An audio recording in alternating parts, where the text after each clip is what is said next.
They say every war begins with fire, but this one began with a whisper carried across the stars. A war so quiet, most of the universes never even noticed. Tonight I want to tell you that story, not with urgency, not with noise, but with the softness of dreams and the hush of midnight. Before we drift into this tale, I want you to know we truly care about you and we're grateful you're here with us. So tell me, where in the world are you listening from and what time is it there? Now pour yourself a gentle cup of coffee or tea. Settle in and let's begin our journey together. This war began in silence, in the smallest sound, a whisper drifting from a star carried on a wind no one could feel. And only one boy in one ordinary world heard it. That boy was Morty. From the very beginning there was something soft about him, though the world often mistook it for weakness. He wasn't quick to shout or argue. Instead, he lingered, listening as though every pause in conversation might contain something hidden. His classmates rushed to fill silences with noise, but Morty held them close like treasures. Perhaps that was why he alone heard what the stars were trying to say. It didn't happen all at once. It never does. On the night he first noticed, Morty lay in bed with his blanket pulled up high, a faint crack in the blinds letting the moonlight in. The hum of the refrigerator downstairs was the only sound in the house, steady and low like a lullaby played on broken strings. And then it came, not a voice exactly, but not the absence of one either. A murmur, a shimmer like someone speaking from behind a closed door. The stars themselves were whispering, not in words but in feelings. The message wasn't said, it was felt. Loneliness, longing, a strange kind of waiting. Morty blinked into the dark and held his breath. It was the kind of moment where the air felt heavy, as though the whole universe were pausing to listen alongside him. And then, as gently as it came, the whisper faded, replaced by silence so deep he wondered if he'd dreamed it. But Morty knew from then on. He began to sense it in small ways, walking home from school, staring too long at the shimmer of asphalt in summer heat, or drifting half asleep during class. The whispers grew stronger when no one else was paying attention, as though the universe trusted only the quiet ones to hear its secrets. He didn't tell his parents.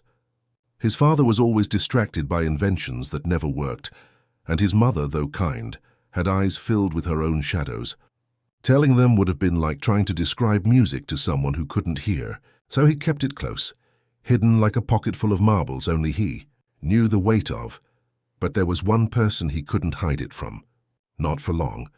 It was late on a Thursday night. When the first portal opened, Morty had been sketching, stars in his notebook, trying to draw the patterns he felt, instead of the ones he saw. His pencil trembled with the effort. Then came a sound, a low bzzzt, like static tearing through air, and a circle of impossible light appeared at the foot of his bed. He sat up. Clutching the notebook to his chest, out stepped a man, though man hardly seemed the right word. His hair was wild, pale like moonlight spun into wire, and his eyes carried the exhaustion of someone who had seen every possible mistake and remembered them all. He smelled faintly of smoke and chemicals, and his coat, though long and heavy, looked as though it had been stitched together by time itself. Rick. He glanced at Morty with a kind of hurried affection, as though he had no time for tenderness but felt it anyway. "You heard it, didn't you?" His voice was rough, but underneath lay a note of certainty. Morty swallowed hard. "The stars?" Rick nodded. For once there was no sarcasm, no mocking laugh, no impatient sigh. Just quiet recognition. "Yeah, that's how it starts." And with those words, Morty felt something shift. It wasn't just that Rick had appeared out of nowhere, breaking the fragile borders of his childhood room. It was that someone else knew. Someone else heard. The whispers weren't madness or dreams, they were real. Threaded into the fabric of something larger than Morty could imagine. The boy who heard stars whisper was no longer alone. Rick didn't stay long that night. He placed a device on Morty's desk, a small cube glowing faintly, humming with the same cadence as the whispers. "Keep it close," he said. "It'll help you listen. There's a lot to hear, and you're gonna need it." Then, with a flick of his hand, the portal bloomed open again. Morty caught the briefest glimpse of a sky unlike his own, clouds swirling in colors too soft to name, light bending like ribbons in water. And then Rick was gone, swallowed by the glow, leaving only silence behind. Morty sat on the edge of his bed for a long time, the cube humming faintly in his hand. He didn't feel afraid. Instead, he felt something else, something steadier than fear, softer than excitement. It was the awareness that his life had quietly shifted into a story much larger than himself. But this was no tale of battles or thrones. It wasn't about heroes who shouted or villains who roared. This was about whispers, about the quiet spaces between stars, about the bonds that could carry across infinite versions of oneself. Morty lay back down, the cube glowing faintly on his nightstand. He closed his eyes, listening, and in the spaces between waking and dreaming, the stars whispered again. Not words, not commands, just the gentle promise of something unfolding, slowly, patiently, like dawn stretching its first fingers across the horizon. Morty smiled without meaning to. For the first time, the silence of the night felt less empty, more like a presence keeping watch, and somewhere across the infinite weave of universes, the first echoes of the great cosmic war stirred, so softly that almost no one noticed. Almost Morty never forgot that first portal, nor the man who stepped through it. Rick didn't seem like someone who belonged to bedtime stories. He was too sharp, too weary, too real, and yet, when Morty thought back to that night, it carried the same softness as a dream you try to hold on to in the morning. Rick's first true arrival, the one that stayed, came not with thunder or spectacle, but with the hush of midnight. Morty had been awake again, tracing the same patterns in his notebook by the light of a dim lamp. The whispers from the stars had been stronger that week, threading themselves into his thoughts even during the day. He found himself pausing in hallways at school, distracted by a shimmer in the corner of his eye, or by the sudden certainty that someone, somewhere was waiting for him. And so, that night, when the familiar static buzz swelled in his room, Morty wasn't startled. He closed his notebook gently, almost expectantly, as though waiting for an old friend to arrive. The portal bloomed open. Rick stepped out with the kind of heaviness carried by someone who never really left anywhere, just moved from one burden to another. His lab coat dragged like the edge of a storm cloud, and his breath smelled faintly of something strong and bitter. But there was also, hidden beneath all of that, a warmth Morty could almost feel, like a lantern carried inside a traveler's chest. Rick looked at him for a long moment, before speaking. His words, though rough around the edges, held the weight of recognition. "You're listening more, aren't you?" The whispers. "They're getting clearer," Morty nodded. He didn't know how to explain the way the stars spoke, how it was less like hearing and more like remembering something he hadn't lived yet. "They don't talk exactly. It's more like they breathe, and I can feel it." Rick gave the faintest smile, quick as a shadow. "That's close enough. Most people spend their whole lives with the universe screaming at them, and they don't hear a thing. You're different, Morty. Always were." Morty blinked. "Always were." It sounded like Rick had known him longer than he had been alive. Rick dropped heavily into the chair by Morty's desk. He set down a flask that gleamed faintly in the lamplight, then pulled from his coat a small device, sleek, humming with quiet life. He placed it carefully on the desk as though it was something fragile, sacred even. "This," Rick said, "is a tuner. It doesn't make the whispers louder, just steadier. Helps keep the noise of everything else from drowning them out." He glanced at Morty, eyes heavy with something unspoken. "For you're gonna need it if you're going to understand what's coming." Morty reached out, running his fingers along the edge of the device. It vibrated faintly, in rhythm with something he couldn't name, like the heartbeat of a sleeping giant. "Why me?" Morty asked softly. Rick didn't answer right away. He leaned back in the chair, staring at the ceiling, as though the answer might be written there. At last he said, "Because you listen. And because listening is rarer than genius, rarer than courage, rarer than just about anything." He hesitated, then added almost to himself, "And because I don't want you to make the same mistakes I did." The room grew quiet. Morty sat with the weight of those words, feeling the space between them. Outside, the night stretched endlessly. The moon was hidden behind clouds, but the stars still pressed faintly against the sky, whispering their half-remembered songs. Morty imagined them leaning closer, curious as though they too were listening to Rick's confession. Rick sighed, rubbing his temples. "There's something happening, Morty, across the multiverse. Some call it a war. But it's not the kind of war you're thinking of. No soldiers, no parades, no heroes. It's a war of choices, of silences, of people who didn't say what they needed to when they had the chance. And those whispers you hear? They're the first echoes of it. Morty swallowed hard. What do they want from me? Rick's gaze softened. For once, his eyes looked almost kind. Nothing. The universe doesn't want anything from you, Morty. It's not a test or a job or some prophecy. It's just asking you to notice, to be awake, and maybe if you can, to carry what you hear. Morty didn't know what to say. His chest ached with something he couldn't name, half fear, half awe, threaded with a quiet gratitude. He thought about how alone he had felt before, with whispers no one else seemed to hear. And now here was Rick, heavy with his own mysteries, telling him he wasn't wrong to listen. The clock ticked on the wall, steady as a heartbeat. Rick leaned forward, resting his elbows on his knees. You don't have to understand it all now. Just hold on to the listening. That's enough. Morty nodded slowly.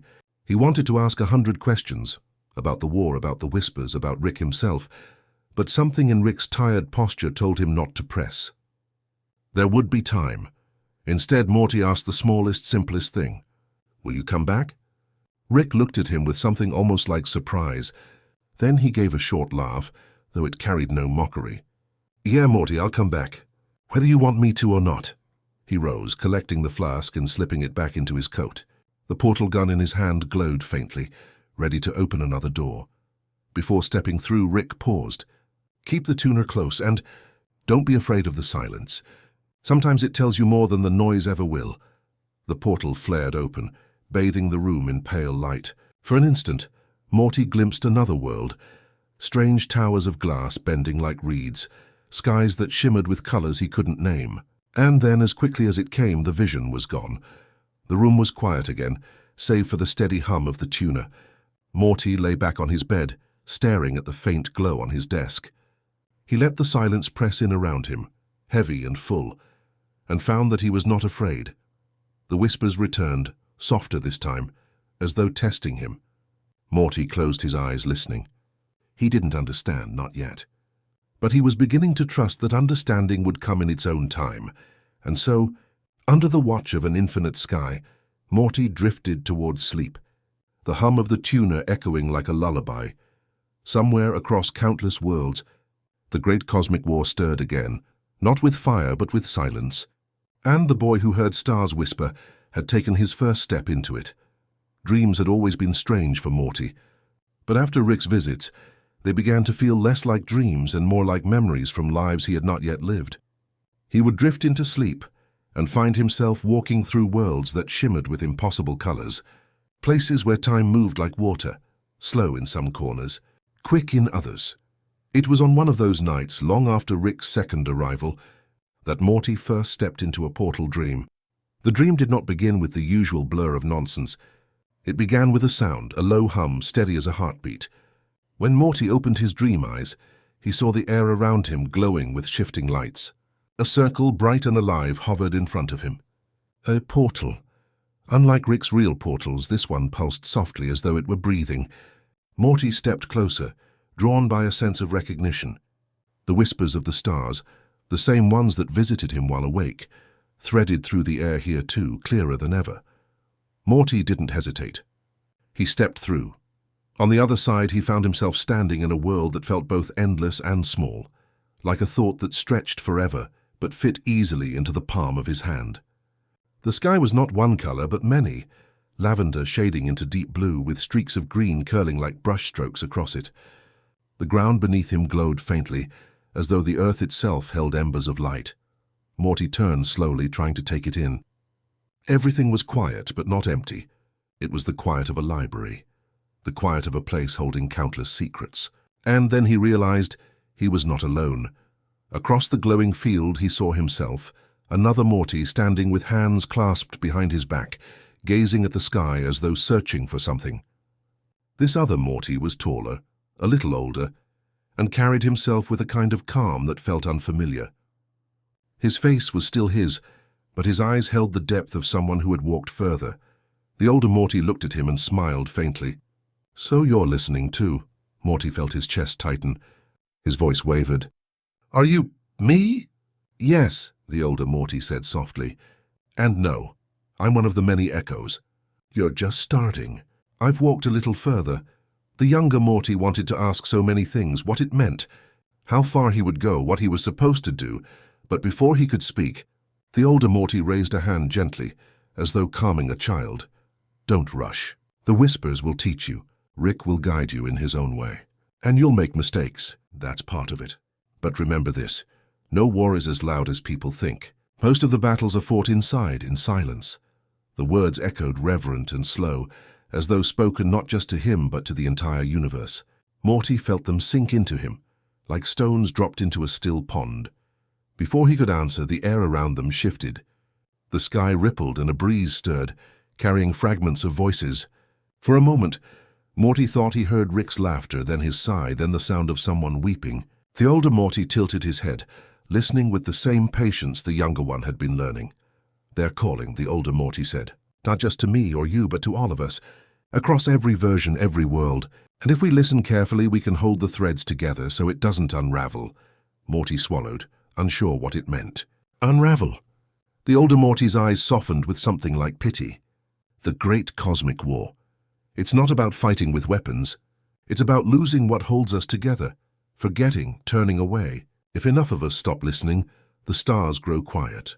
And when the stars grow quiet, the threads snap. The younger Morty shivered. Yet, even in that moment of unease, there was comfort in hearing the truth from someone who understood. The older Morty stepped closer, placing a hand lightly on his shoulder. It was warm, steady, like the reassurance of a lantern in the dark. You don't need to understand it all now. Just remember, silence has weight, and so does listening. That's enough for tonight. As he spoke, the dream began to fade. The colors of the sky dimmed, the glowing ground softened, and the whispers grew fainter. The older Morty gave him one last look, almost fatherly, almost like a brother, and then dissolved into the air like smoke carried away by wind. Morty woke in his bed with a soft gasp, his hand still tingling where the older self had touched him. The room was quiet, but the cube on his nightstand hummed faintly, echoing the rhythm of the dream. He stared at it, heart steady, mind calm. For the first time, the whispers did not feel like something happening to him. They felt like something he belonged to. He closed his eyes again, holding the memory close, and let the silence cradle him back into sleep. Somewhere in the infinite weave of worlds, countless Mortys stirred in their own dreams, each hearing fragments of the same whispers. And though none of them could say it aloud, they all carried the same gentle truth. They were not alone. The first portal dream had opened, and with it, the boy who heard stars whisper began to understand that his story was one thread in a tapestry far larger than himself. Not every lesson came in the form of whispers or portals. Some came in smaller, stranger ways, through ordinary objects that, when carried across infinite worlds, took on a quiet kind of holiness. For Morty, one of those lessons began with something as simple as a sandwich. It was late afternoon when Rick appeared again, stepping into Morty's room through the hum of a portal. He didn't look as heavy as he usually did. His shoulders were still burdened, but there was a softness around his mouth as though he'd remembered something warm. Then his hand wrapped in waxy paper, he held what looked to be an ordinary sandwich. Morty blinked. What's that?" Rick dropped it on the desk with more reverence than Morty expected. "A sandwich from another world. Don't laugh. Sometimes the smallest things carry more weight than the biggest machines." Morty leaned closer. It looked familiar. Bread, cheese, something leafy, a bit of sauce, but the smell was different. It carried a sweetness that reminded him of summer afternoons, and something faintly smoky, like campfires long since gone cold. Rick unwrapped it slowly, cutting it cleanly in half with a knife that hummed faintly. He handed one piece to Morty and kept the other for himself. "Go on," Rick said. "Take a bite." Morty hesitated, then obeyed. The taste was unexpected. It was food, yes, but it carried with it something beyond flavor. Each bite felt layered, as though it held memories tucked inside. Someone's laughter in the background, the smell of rain on stone, the comfort of being held when he was younger. Morty's eyes stung with tears he couldn't explain. Rick chewed in silence, watching him carefully. After a moment, he spoke. "That sandwich is made from ingredients grown across dimensions. Wheat from a world where time runs slower. Cheese from cows that graze under twin suns. Vegetables watered by clouds that sing when it rains. You don't just taste it, you carry it. Morty swallowed hard, blinking back the strange emotion rising in his chest. Why give it to me? Rick sighed. His voice grew quieter. Because you need to understand something. Wars, big cosmic ones, quiet ones, they're not about weapons. They're about what people choose to carry, what they remember, what they share. This sandwich? It's proof that even across universes, things can be brought together. Different pieces, same whole. It's small, but it matters. Morty looked down at the sandwich in his hands, now half-eaten, and felt the weight of it. Not physical weight, but the kind that pressed into the heart. For a long time, neither of them spoke.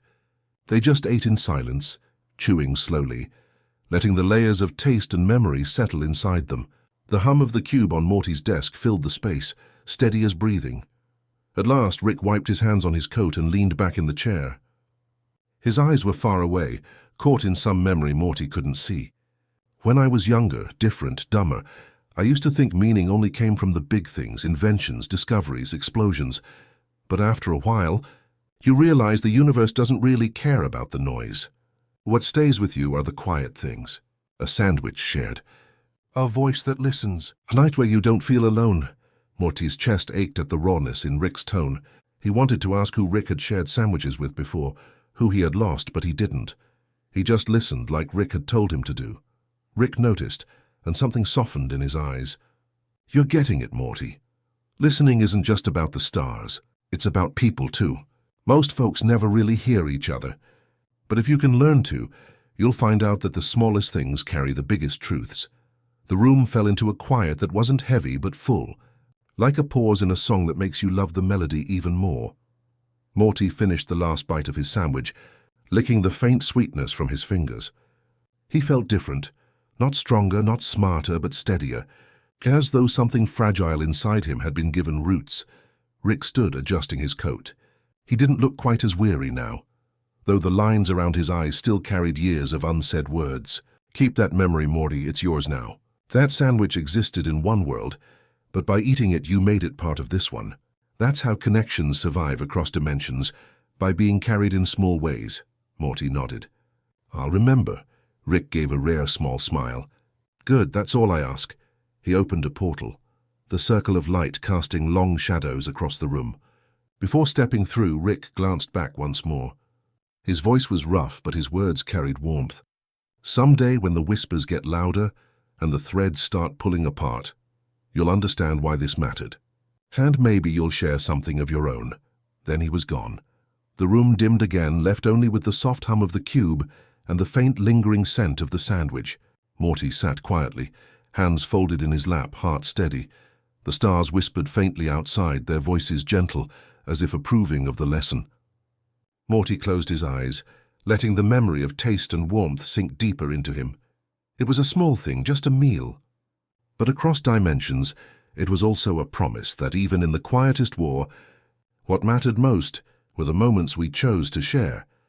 Morty drifted into sleep with that truth resting in him like a lullaby, carried softly by the hum of infinite worlds. The whispers had grown quieter for a time, like waves pulling back from a shore, waiting for their moment to return. In their absence, Morty found himself paying attention to the little things around him. The flicker of light through half-closed blinds, the hum of his own breathing, the way silence sometimes felt alive, as though it held its own kind of pulse. But silence never stayed empty for long when Rick was involved. One evening, Morty awoke to the sound of clattering glass and muttered curses drifting from the garage. He padded down the hallway, rubbing sleep from his eyes, and found Rick surrounded by machines that looked half-finished and half-destroyed at once. Sparks hissed in the air. A vial rolled across the floor, glowing faintly blue. Morty hesitated. You okay?" Rick didn't answer right away. His hands were busy adjusting something that looked like a clock but ticked backward, its hands twitching nervously. At last he grunted. "Chaos, Morty. You gotta get used to it. The universe doesn't run on straight lines. It runs on stumbles, slips, accidents, and sometimes those are the only things that keep it alive." Morty stepped further inside, careful not to touch anything. The air smelled sharp like ozone and burnt sugar. Rick tossed him a pair of goggles. "Put 'em on," he said. "Lesson time." Morty obeyed. Through the tinted lenses, the garage shifted. Threads of color stretched between the broken machines. shimmering and weaving like strands of light. They weren't random. They pulsed with rhythm like veins carrying some strange lifeblood. Rick gestured with a soldering iron. "See that? That's chaos. Doesn't look neat, doesn't follow rules, but it still fits. You can't control it, but you can listen to it, ride it, learn its tempo." Morty stared, mesmerized. The threads danced even when he wasn't sure anything was moving. They bent and tangled but never broke. Rick continued, voice lower now. "People think strength means building order out of chaos. Nah. Real strength is letting chaos teach you without letting it swallow you. It's softer than it looks, like a storm that waters the ground after it wrecks the trees." Morty swallowed, feeling the words settle in him. "But isn't chaos dangerous?" Rick chuckled, a sound somewhere between bitter and fond. "So's living. So's breathing. So's caring about anything. Doesn't mean you stop. You learn to move with it. You let it scuff you up without knocking you down." The machine sparked again and a wave of colored light swept across the room. For an instant, Morty felt dizzy as though he were falling sideways through his own memories. He saw flashes of himself as a child, holding toys that seemed enormous in his small hands. He saw himself older, eyes lined with exhaustion, though he didn't recognize the life that led him there. Then it was gone and he was back in the garage, heart pounding. Rick didn't look surprised. "Yeah, chaos shows you cracks. Doesn't mean the cracks are bad. Sometimes cracks let the light through." Morty pressed a hand against his chest, trying to calm the rhythm of his heart. He thought about the sandwich from before, the way it had carried something bigger than flavor. Now this, threads, sparks, memories slipping sideways, it all felt connected, like lessons from different teachers speaking in one voice. Rick noticed the faraway look on Morty's face and sighed. "Don't overthink it. You don't conquer chaos, you walk with it. You keep moving even when it knocks stuff over. And sometimes, Morty," he paused, staring into the glow of the machine. His voice softened. "Sometimes chaos gives you the best gifts." Morty tilted his head. "Like what?" Rick didn't answer right away. His gaze drifted, heavy with memory. Then he muttered almost to himself, "Like you, Morty, like family you didn't know you'd care about. Like quiet moments that shouldn't have survived but did." Morty felt warmth rise in his chest at the words, though Rick's eyes never met his. The silence between them was not heavy. It was alive, humming with the threads Morty could still half see through the goggles. After a while, Rick clapped his hands together. "All right, lesson's over. Go get some sleep before you turn into a drooling husk. I'll clean this mess up." Morty started toward the door, but he paused. "Rick, does chaos ever end?" Rick smirked faintly. "No, but that's the point. If it ended, so would we." Morty carried those words with him as he lay back in bed.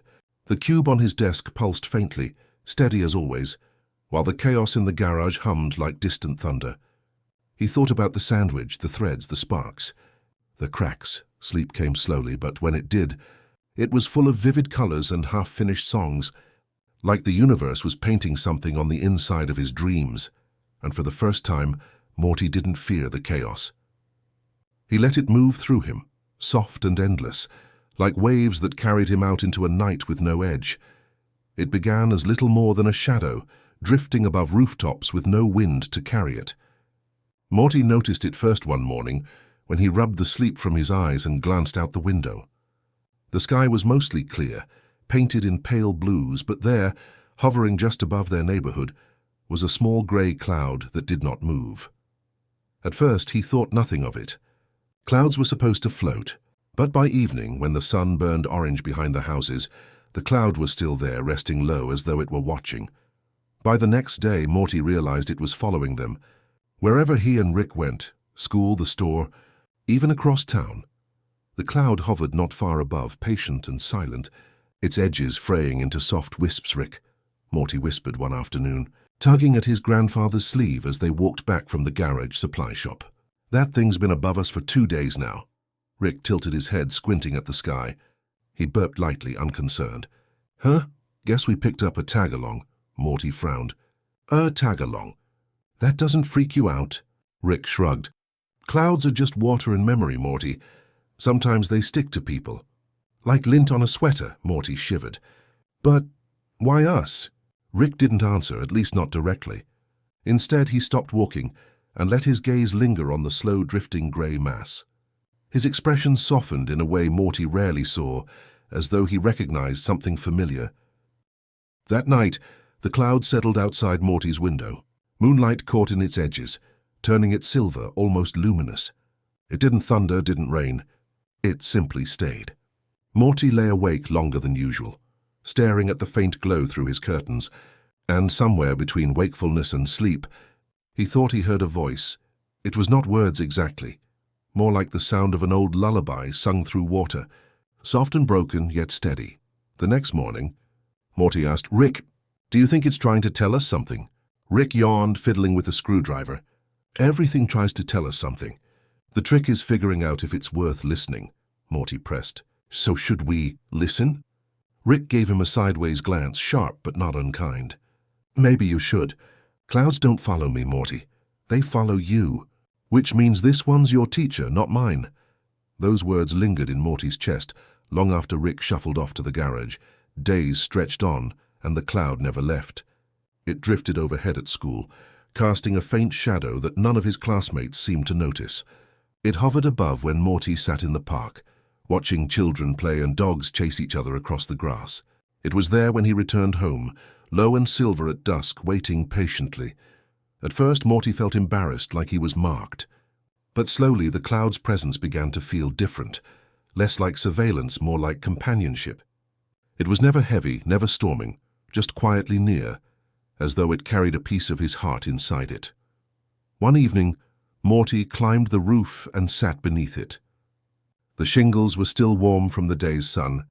Above him, the cloud pulsed faintly, grey softening into pink under the last light. Morty whispered, "If you're here for me, I don't know what to say. I don't know what you want." The cloud shifted, its edges curling inward like the corners of a blanket being tucked. From within, Morty thought he saw shapes, faces maybe, or memories flickering too quickly to hold on to. His chest ached, but not in fear. It was the ache of recognition without knowing why. Rick joined him after a while, carrying 2 bottles of soda. He handed one over and sat beside Morty with a sigh. "Still up there, huh?" Morty nodded. "I think it's waiting." Rick cracked open his bottle. "Everything waits for something. Even clouds. Especially clouds." He sipped, then added, "Don't try to push it away. Let it stay as long as it needs. Sometimes the weight we carry isn't a punishment, it's protection." Morty turned toward him, eyes wide. "Protection? From what?" Rick didn't answer. Instead, he pointed to the horizon where the stars were just beginning to prick through the fading light. "Look, Morty, everything out there's moving. Even when it looks still, it's racing faster than we can imagine. That cloud? It's moving with you. That means you're not drifting alone." Morty thought about that as they sat in silence, drinking soda, while the cloud glowed faintly above them. Over the following week, Morty began to notice how the cloud seemed to shift with his emotions. When he felt anxious, its edges grew darker, curling like clenched fists. When he laughed, even small, nervous laughter, the cloud lightened, breaking into soft tufts as though it were smiling. It was less a burden than a mirror. One evening, Morty dreamed he was walking through a field of tall grass. The cloud followed him there too, but in the dream it descended lower, wrapping around him like mist. Within its folds he heard whispers clearer than ever before. They didn't frighten him. They sounded like echoes of his own heart, words he had never said aloud but had carried all along. "You are not as fragile as you think. You are held even when you fall. You are not alone." He woke with tears drying on his cheeks, though he wasn't sure if they were sad or grateful tears. The next morning, Rick caught him staring at the cloud again. "Morty," he said quietly, "don't forget, most people spend their lives running from their shadows. You've got one that follows you because it cares enough to stay." Morty didn't reply. Instead, he lifted his hand toward the sky, fingers stretched wide. The cloud drifted closer, lowering just enough that he thought for a moment it might brush against his fingertips. It didn't, but the space between them shimmered, full of something he couldn't quite name. That night, as Morty drifted into sleep, the cloud hovered faithfully outside his window. Its glow pulsed gently, in rhythm with his breath until his dreams carried him away. And though Morty did not yet understand its full meaning, he no longer feared the weight of the cloud. It was not a curse nor a mistake. It was simply with him, following, watching, waiting, a companion made of silence and sky. It happened one evening during one of Rick's quiet experiments, the kind where even he seemed more curious than desperate. Morty had been watching, half dozing on a stool in the garage, when Rick twisted a dial and pressed a button with the gentleness of someone opening an old book. The air shimmered. The walls dissolved, and suddenly they were not in the garage at all. Instead, Morty found himself standing beneath a sky painted in soft indigo. The stars above were dim, as if wrapped in gauze, their light muted. The world around them was silent. No cars, no footsteps, no buzzing machines. Just stillness, deep and complete. Rick pocketed the device and glanced around. "Well, Morty, looks like we've stumbled into one of the quieter neighborhoods of the multiverse." Morty blinked. Where is everybody?" Rick raised a hand and gestured toward the horizon. Morty followed his gaze. Scattered across the fields and rooftops, in doorways and on benches, in gardens and on rooftops, were people. Dozens, then hundreds, then thousands. All of them asleep. Some rested in hammocks that swayed though no wind blew. Others curled on blankets spread across the grass. Children napped with toys pressed gently to their cheeks. Elders reclined on rocking chairs, faces serene. The entire universe seemed wrapped in slumber. Morty whispered, "Are they dead?" Rick shook his head. "Nah, just asleep. Whole dimension caught in one endless nap." He sniffed the air. "Smells like lavender too, huh?" "Figures." Morty hugged his arms across his chest. "But how can everyone sleep forever? Don't they need to wake up?" Rick shrugged. "Maybe they don't. Maybe this universe figured out something we haven't." They walked through the streets. Every window was open. Every home bathed in soft light. Morty peeked inside one. A family lay curled together on cushions, their breathing slow, their hands intertwined. In another, an old man rested with a book open on his chest, a smile still lingering on his lips. Everywhere Morty looked, he saw peace. No arguments, no rushing, no alarms or deadlines, only sleep. After a while, Morty's own body began to feel heavier, as though the air itself carried drowsiness. He yawned, eyes drooping. "Rick, I think it's contagious." Rick gave a dry chuckle. "Wouldn't surprise me. This place is like a lullaby given shape. Don't fight it, Morty, just notice what it does to you." So Morty let himself drift. They stopped in a meadow where the grass was soft as pillows, and Morty stretched out on his back. The sky above looked painted, its stars pulsing in time with his heartbeat. As he lay there, Morty felt something strange, not just his own tiredness, but the collective rest of an entire universe. Billions of breaths, millions of dreams, all folding together into one vast hush. It felt like being held in the palm of something endless. "Rick," Morty murmured, voice thick with drowsiness, "do you think they're dreaming?" Rick lay beside him, arms folded behind his head. "Sure, everybody dreams. Question is, are they dreaming their own stuff? Or one big dream together?" Morty's eyes fluttered. The idea made his chest ache in a good way. A whole universe sharing one dream. It felt both impossible and beautiful. He whispered, "What if? What if the dream keeps them alive?" Rick didn't answer right away. His breathing slowed, almost matching the rhythm of the sleepers around them. Finally, he said, "Then maybe this universe figured out the secret. Rest isn't wasted time. Rest is life." Morty let the words sink in. They reminded him of the cloud that followed them, the way it mirrored his feelings, the way it waited without rushing. Now this universe was doing the same, waiting in one long inhale, refusing to exhale. His thoughts began to blur, merging with the hush that surrounded him. He imagined walking through other people's dreams, wandering fields of impossible flowers, floating down rivers of starlight, listening to lullabies sung by voices older than time. For a while, Morty couldn't tell if he was awake or dreaming. The two folded together like blankets layered on a bed. At some point, he felt Rick's hand rest lightly on his shoulder. "Don't get lost, Morty. Dreams are good, but they're not all there is. You still gotta live, too." Morty stirred, blinking heavy eyes. "But what if living is dreaming?" Rick smirked faintly, though his eyes were soft. "Then maybe this place has it right. But you and me, we're not built to stay here. We've got chaos to wrangle, lessons to stumble through. This isn't our bed. It's just a reminder. A reminder of what? Rick turned his gaze back to the endless field of sleepers. His voice dropped low. That rest is holy. That slowing down doesn't mean you're falling behind. That sometimes, Morty. The bravest thing you can do is close your eyes and trust the world to keep turning without you. Morty lay there, the words wrapping around him like another blanket. The meadow seemed to hum in agreement, grass swaying with invisible lullabies. They stayed until the stars brightened, until Morty could no longer tell if hours had passed or only minutes. Finally, Rick stood, dusting off his coat. "All right, time to go before this place eats us alive with comfort." Morty sat up reluctantly. He didn't want to leave. A part of him longed to sink back into the meadow, to become part of the collective hush forever. But he trusted Rick, and so he rose. As they walked back through the silent streets, Morty looked once more at the sleeping families, the quiet smiles, the open windows filled with peace. His heart ached, not with fear but with longing. When they finally stepped through the shimmer and back into the garage, the hum of machines felt almost too loud.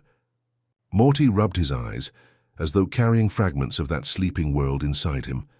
Rick grumbled, already reaching for tools, but Morty held on to one thought that glowed steady, that somewhere, in a universe not far away, everyone was still dreaming, and maybe in some small way their dreams brushed against his own. And Morty decided that when he next closed his eyes, he would not resist. He would welcome sleep like an old friend. Rick was never short on words. He filled the air with them like smoke, muttered equations, sharp jokes, half-serious threats, lectures that spun into spirals before collapsing under their own weight. Morty had grown used to the noise of his voice, the constant backdrop of his restless mind. But what Morty learned, slowly, was that the real lessons weren't always in the words themselves. They lived in the silences between them. It began one evening in the garage. Rick was bent over a half-dismantled portal gun, sparks dancing across the table. His mouth ran as usual, something about multiversal entropy and the cowardice of lesser minds. Morty only half listened, distracted by the steady hum of the fluorescent light above. Then, for a moment, Rick paused. His hands stilled. The garage went quiet except for the faint buzz in the air. Morty glanced up. Rick's eyes weren't on the machine anymore. They were far away, somewhere past the walls, past even the stars. For 3 long breaths he didn't say a thing. And in that pause, Morty felt something shift. It was not emptiness. It was weight. When Rick finally spoke again, his tone was sharper, brisker, as though covering the crack that had opened. But Morty had already heard the silence. He had already felt the ache behind it. From then on, Morty began to notice. He noticed the silence when Rick handed him tools without explaining why, trusting him to learn by doing. He noticed the silence when Rick sipped from his flask and stared into space, mouth tight, choosing not to answer questions Morty hadn't yet found the courage to ask. He noticed the silence that fell between jokes, how sometimes after the laugh Rick's eyes went distant and the garage seemed colder for a heartbeat. Morty realized that silence wasn't absence. It was the part of Rick that words couldn't carry. One night, after another long day of odd adventures, they sat together on the roof. The familiar clouds still hovered nearby, quiet as always. Rick rambled about the stars, tracing constellations Morty had never heard of, names sharp with irony. Morty listened, head heavy with drowsiness. Then Rick stopped mid-sentence. He looked out at the horizon, the bottle loose in his hand. The silence stretched. Morty's first instinct was to fill it, to say something, anything. But then he remembered. The silence was the lesson. It was Rick speaking without speaking. So Morty kept quiet too. He let the silence settle between them like a blanket, soft and strangely safe. In that quiet, Morty understood something without needing it explained. That Rick was tired. That behind all the chaos and brilliance, there was a man carrying more than his words could hold. Later, Morty found himself repeating the moment in his head. He thought of the silence as a kind of gift, proof that Rick trusted him enough not to hide every crack with noise. And slowly, Morty learned to listen differently. He heard silence when Rick fixed the car but didn't lecture him about responsibility. He heard silence when Rick passed him a sandwich during long nights, neither of them hungry, but both needing the ritual. He heard silence in the way Rick's hand lingered on his shoulder, just for a second before pulling away. Not everything needed to be said. One evening, Morty gathered the courage to ask, "Rick, why do you stop sometimes? Like when you go quiet in the middle of talking?" Rick gave him a sharp look, the kind that usually ended questions. But Morty didn't look away. He waited. Rick sighed, rubbing his temple. "Because, Morty, sometimes words ruin things. You get it?" Morty frowned. "Ruin things?" Rick nodded. "Yeah, some things are too big for words. Too heavy. If I put them into sentences, I make them smaller, cheaper. Sometimes silence is the only way to keep them true." Morty thought about that for a long while. He thought about how silence felt, both frightening and comforting. He realized that in Rick's way, silence was a kind of honesty. That night, as Morty drifted toward sleep, he thought about the spaces between music notes, how the pauses were what made songs breathe. He thought about the silence between waves at the beach, how the hush was as important as the crash. And he thought about Rick, whose silences spoke louder than any lecture. From then on, Morty stopped fearing the quiet. When Rick grew wordless, Morty didn't panic or fill the air. He listened, he sat. He let the unspoken truths ripple through him, and in that listening, Morty felt closer to Rick than any words had ever allowed. The silence between Rick's words became a language all its own, one that Morty carried with him like a secret lullaby, a language of pauses, a language of trust, a language that said more than Rick ever could. The Citadel was never quiet. Even in the calmest hours, it hummed with the restless murmur of countless footsteps, countless voices, echoes of Rick's debating, Morty's shuffling through routines, an entire society folded in on itself like paper pressed too many times. Morty had been there before, but this time felt different. Maybe it was because he'd grown used to the weight of the cloud that still followed him overhead, drifting even here, above the endless spires and glass. Maybe it was because he had learned to listen to the silences between Rick's words, carrying them like secret instructions. Or maybe it was simply because Morty himself had changed, softer, slower, more awake to the undercurrents of things. Rick walked ahead, hands shoved into his coat pockets, shoulders hunched. He didn't like the Citadel. That much was obvious, but he had brought Morty anyway, muttering about supplies and unfinished business. As they passed through the wide archways, Morty noticed something unusual. The Citadel glowed as it always did, a mix of neon and sterile light. But in one corner of a plaza, half hidden between stone steps and metal scaffolding, there was something small and warm, a lantern. Its flame flickered soft gold, a fragile glow against the vast machinery around it. Morty slowed, staring. It wasn't powered by wires or fuel cells. It looked ancient, almost handmade, its glass a little cracked, its handle worn. "Rick," Morty said softly, "do you see that?" Rick barely glanced. "It's just a lantern, Morty. Place is crawling with random junk." But Morty couldn't look away. The flame danced strangely, as if responding to his gaze. He felt something stir in his chest, a pull, gentle but insistent. I think it's calling me," Morty whispered. Rick groaned. "Everything calls you these days. Sandwiches, clouds, now lamps. You're like a magnet for cosmic metaphors." Still, he didn't stop Morty from stepping closer. When Morty reached out, his reflection curved across the cracked glass. The flame swayed, casting shadows that stretched and curled like memories against the Citadel's grey stone. And in the hush of that moment, Morty heard something. Not words, not whispers, but a feeling like a lullaby he had forgotten long ago. The lantern wasn't just burning. It was remembering. Rick finally came to stand beside him, squinting at the glow. His tone softened just slightly. "You know, Morty, places like this aren't supposed to exist here. Lanterns are for homes, for porches, for nights when people waited for someone to come back safe. The Citadel doesn't wait. It doesn't welcome. It just is." Morty held the lantern carefully, lifting it from the ground. The warmth seeped into his hands. "So why is it here?" Rick exhaled slowly. "Maybe someone smuggled it in. Maybe someone thought even a place like this deserved a little light. They carried it with them as they walked deeper into the Citadel. Morty cradled it like a fragile bird, watching how its glow softened the edges of everything. The metal walkways, the glass towers, the tired faces of passing Mortys. Some of those Mortys turned their heads, eyes catching the light as though startled by its gentleness. For a moment, the endless repetition of the Citadel cracked. It felt less like a machine and more like a place where hearts might still beat. As they crossed a bridge suspended over endless glass, Morty asked, "Do you think it matters? One little lantern in a place this big?" Rick didn't answer right away. He scratched at his chin, gaze distant. Finally he muttered, "Sometimes the smallest lights are the only ones that matter. Not because they change everything, but because they prove everything can be changed." Morty let the words settle. The lantern flickered brighter, as though agreeing. Later they stopped near a quiet corridor where few walked. Morty set the lantern down, and its glow filled the narrow space, painting the walls with soft gold.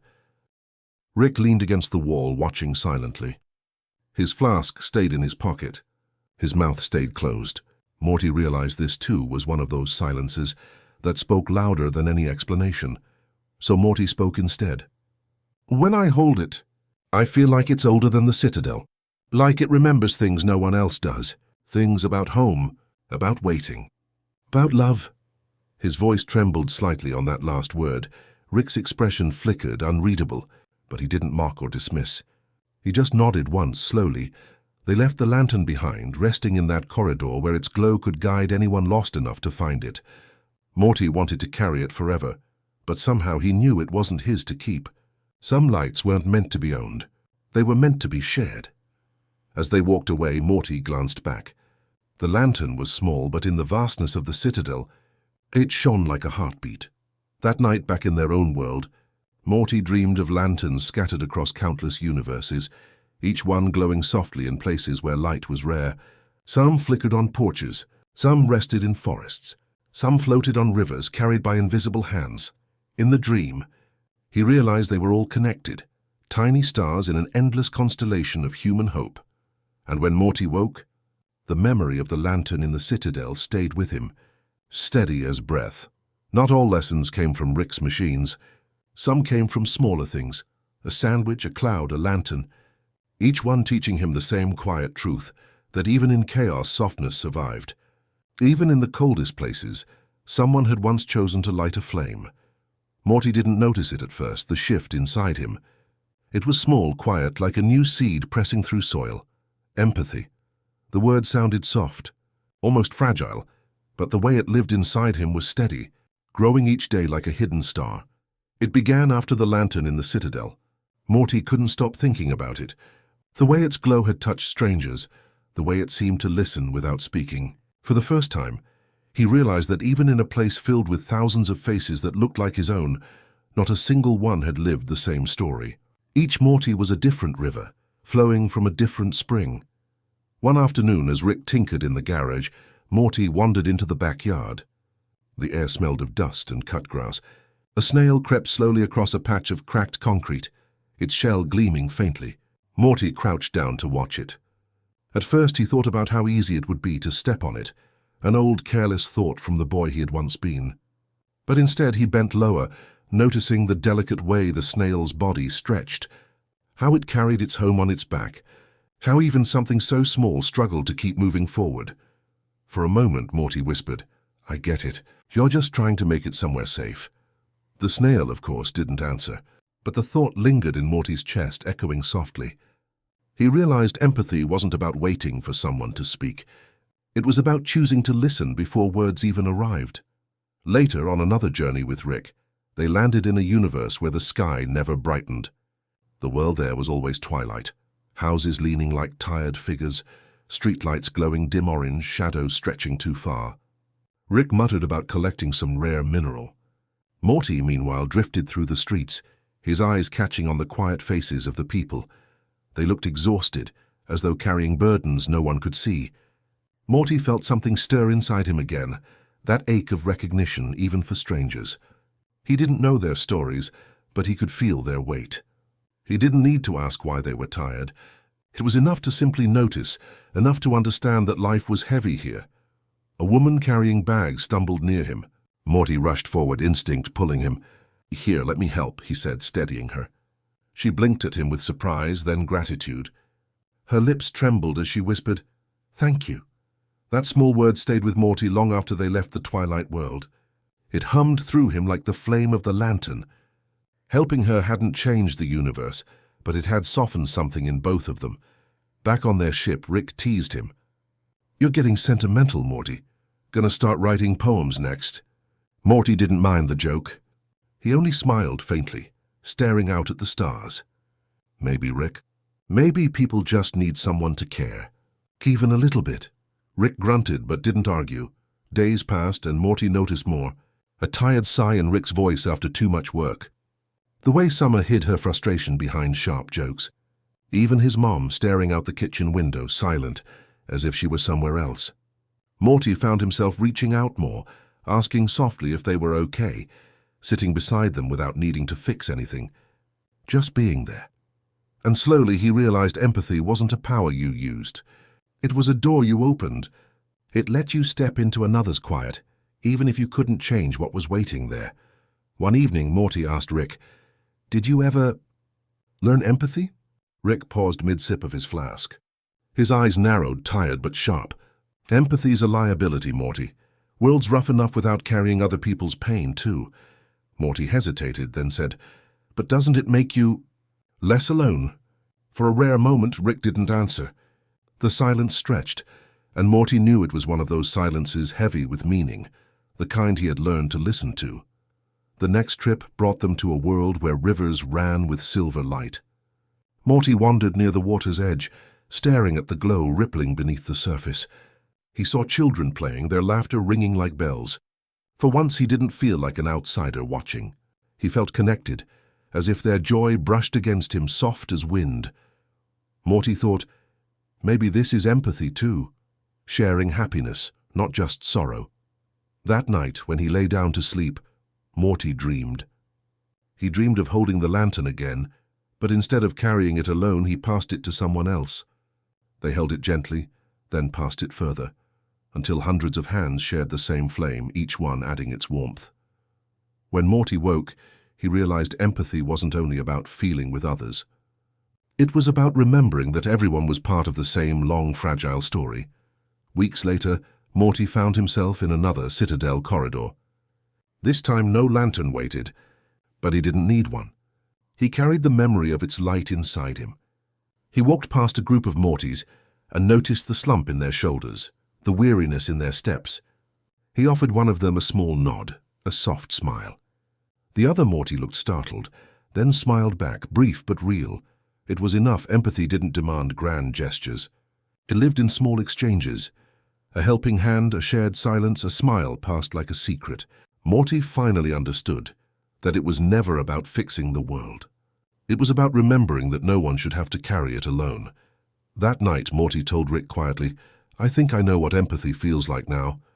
It's like hearing someone's heart even when they don't speak." Rick's face softened almost imperceptibly. He ruffled Morty's hair in a clumsy, affectionate way. "Keep that to yourself, Morty. Empathy's contagious. Next thing you know, you'll be trying to hug the multiverse." Morty laughed, but beneath it, his chest glowed warm. He wasn't afraid of empathy making him weak. He knew now. It made him strong. Not because it gave him control, but because it gave him connection. And in the quiet after Rick went to sleep, Morty whispered to himself, "I'll remember this. Even when things get hard, I'll remember to feel." The stars outside blinked softly, like lanterns waiting to be passed along. It was a night like many others. The garage smelled of solder and singed wires, Rick muttering under his breath while sparks danced from his tools. Morty sat nearby, half dozing in a chair, the hum of machines rocking him towards sleep. But that night, something shifted. Rick left for just a moment, muttering about needing another part. In the quiet that followed, Morty's eyes drifted toward a drawer Rick always kept locked. Tonight, though, it sat slightly ajar, as if the universe itself had nudged it open. Morty hesitated. He didn't want to betray Rick's trust, but something in him, that new seed of empathy, urged him to look. Not out of curiosity, but out of care. He wanted to understand the silences between Rick's words, the shadows Rick never shared. Inside the drawer was a book. Not mechanical, not glowing, not dangerous. Just a simple leather-bound journal, edges worn soft, pages yellowed by time. Morty lifted it gently, as though it might crumble if held too firmly. When he opened it, the first page bore no title, only a line written in Rick's messy scrawl. "If I don't write this down, No one will ever know I felt anything at all. Morty's breath caught. He had never thought of Rick as someone who needed to write feelings, let alone admit them. But here, in the safety of paper, Rick had left pieces of himself. The early pages were filled with sketches, constellations he had traced on long, lonely nights, strange machines drawn in restless strokes. Between them, words drifted like half-spoken confessions. I keep making portals, but I can't seem to make one back to the things I lost. Morty read slowly, his heart tightening. The journal wasn't full of formulas or inventions. It was full of quiet grief. Stories of people Rick had met and left behind. Notes about moments that mattered but never lasted. One entry stopped Morty's breath altogether. Morty laughed today. Not just the nervous laugh, one of the real ones. I didn't tell him, but it kept me alive longer than I expected. Morty closed his eyes, clutching the page as if it could steady his heart. Rick never said these things aloud, never admitted how much Morty mattered. But here it was, ink pressed into paper like a lantern hidden in a drawer. Further in, the handwriting grew uneven, shaky in places, as though Rick had written late at night, alone with a bottle. Morty read lines that felt like whispers in the dark. Sometimes I think I've seen every universe, except the one where I'm truly at peace. Sometimes I think I'm not supposed to find it. Morty wanted to cry. But he didn't. Instead, he breathed deeply, holding the journal as though he were holding Rick himself, fragile and complicated. By the time Rick returned, Morty had set the journal back where it belonged. He didn't mention it. He couldn't, not yet. The secret felt sacred, not to be exposed but to be carried gently, like the lantern in the citadel. That night, Morty couldn't sleep. He thought about all the ways Rick hid himself, behind inventions, behind sarcasm, behind bottles and anger. But inside Rick had been carrying tenderness, grief, hope. Morty realized empathy wasn't just about strangers. It was about seeing the people closest to you more clearly, even when they tried to stay hidden. The next day, Morty watched Rick with new eyes. Every sigh, every grumble, every restless silence, Morty understood now that these weren't emptiness but signals. They were quiet cries written not in words but in pauses. Rick noticed Morty staring. "What? Got something to say, Morty?" Morty shook his head softly. "Nah, just glad you're here, Rick." Rick rolled his eyes. "Yeah, well, don't get sappy on me. World's already too sentimental." But his hand lingered a little longer on Morty's shoulder when they left for their next trip. Morty didn't need to tell Rick he'd read the journal. He didn't need to expose the hidden lantern. It was enough to let Rick keep his secrets, while Morty carried the understanding quietly inside him. Later, as they drifted through another strange dimension, this one filled with floating bridges and winds that whispered like voices, Morty thought of the journal again. He thought of the line that had struck deepest. "If I don't write this down, no one will ever know I felt anything at all," and Morty promised himself something. Even if Rick never said it aloud, Morty would always remember.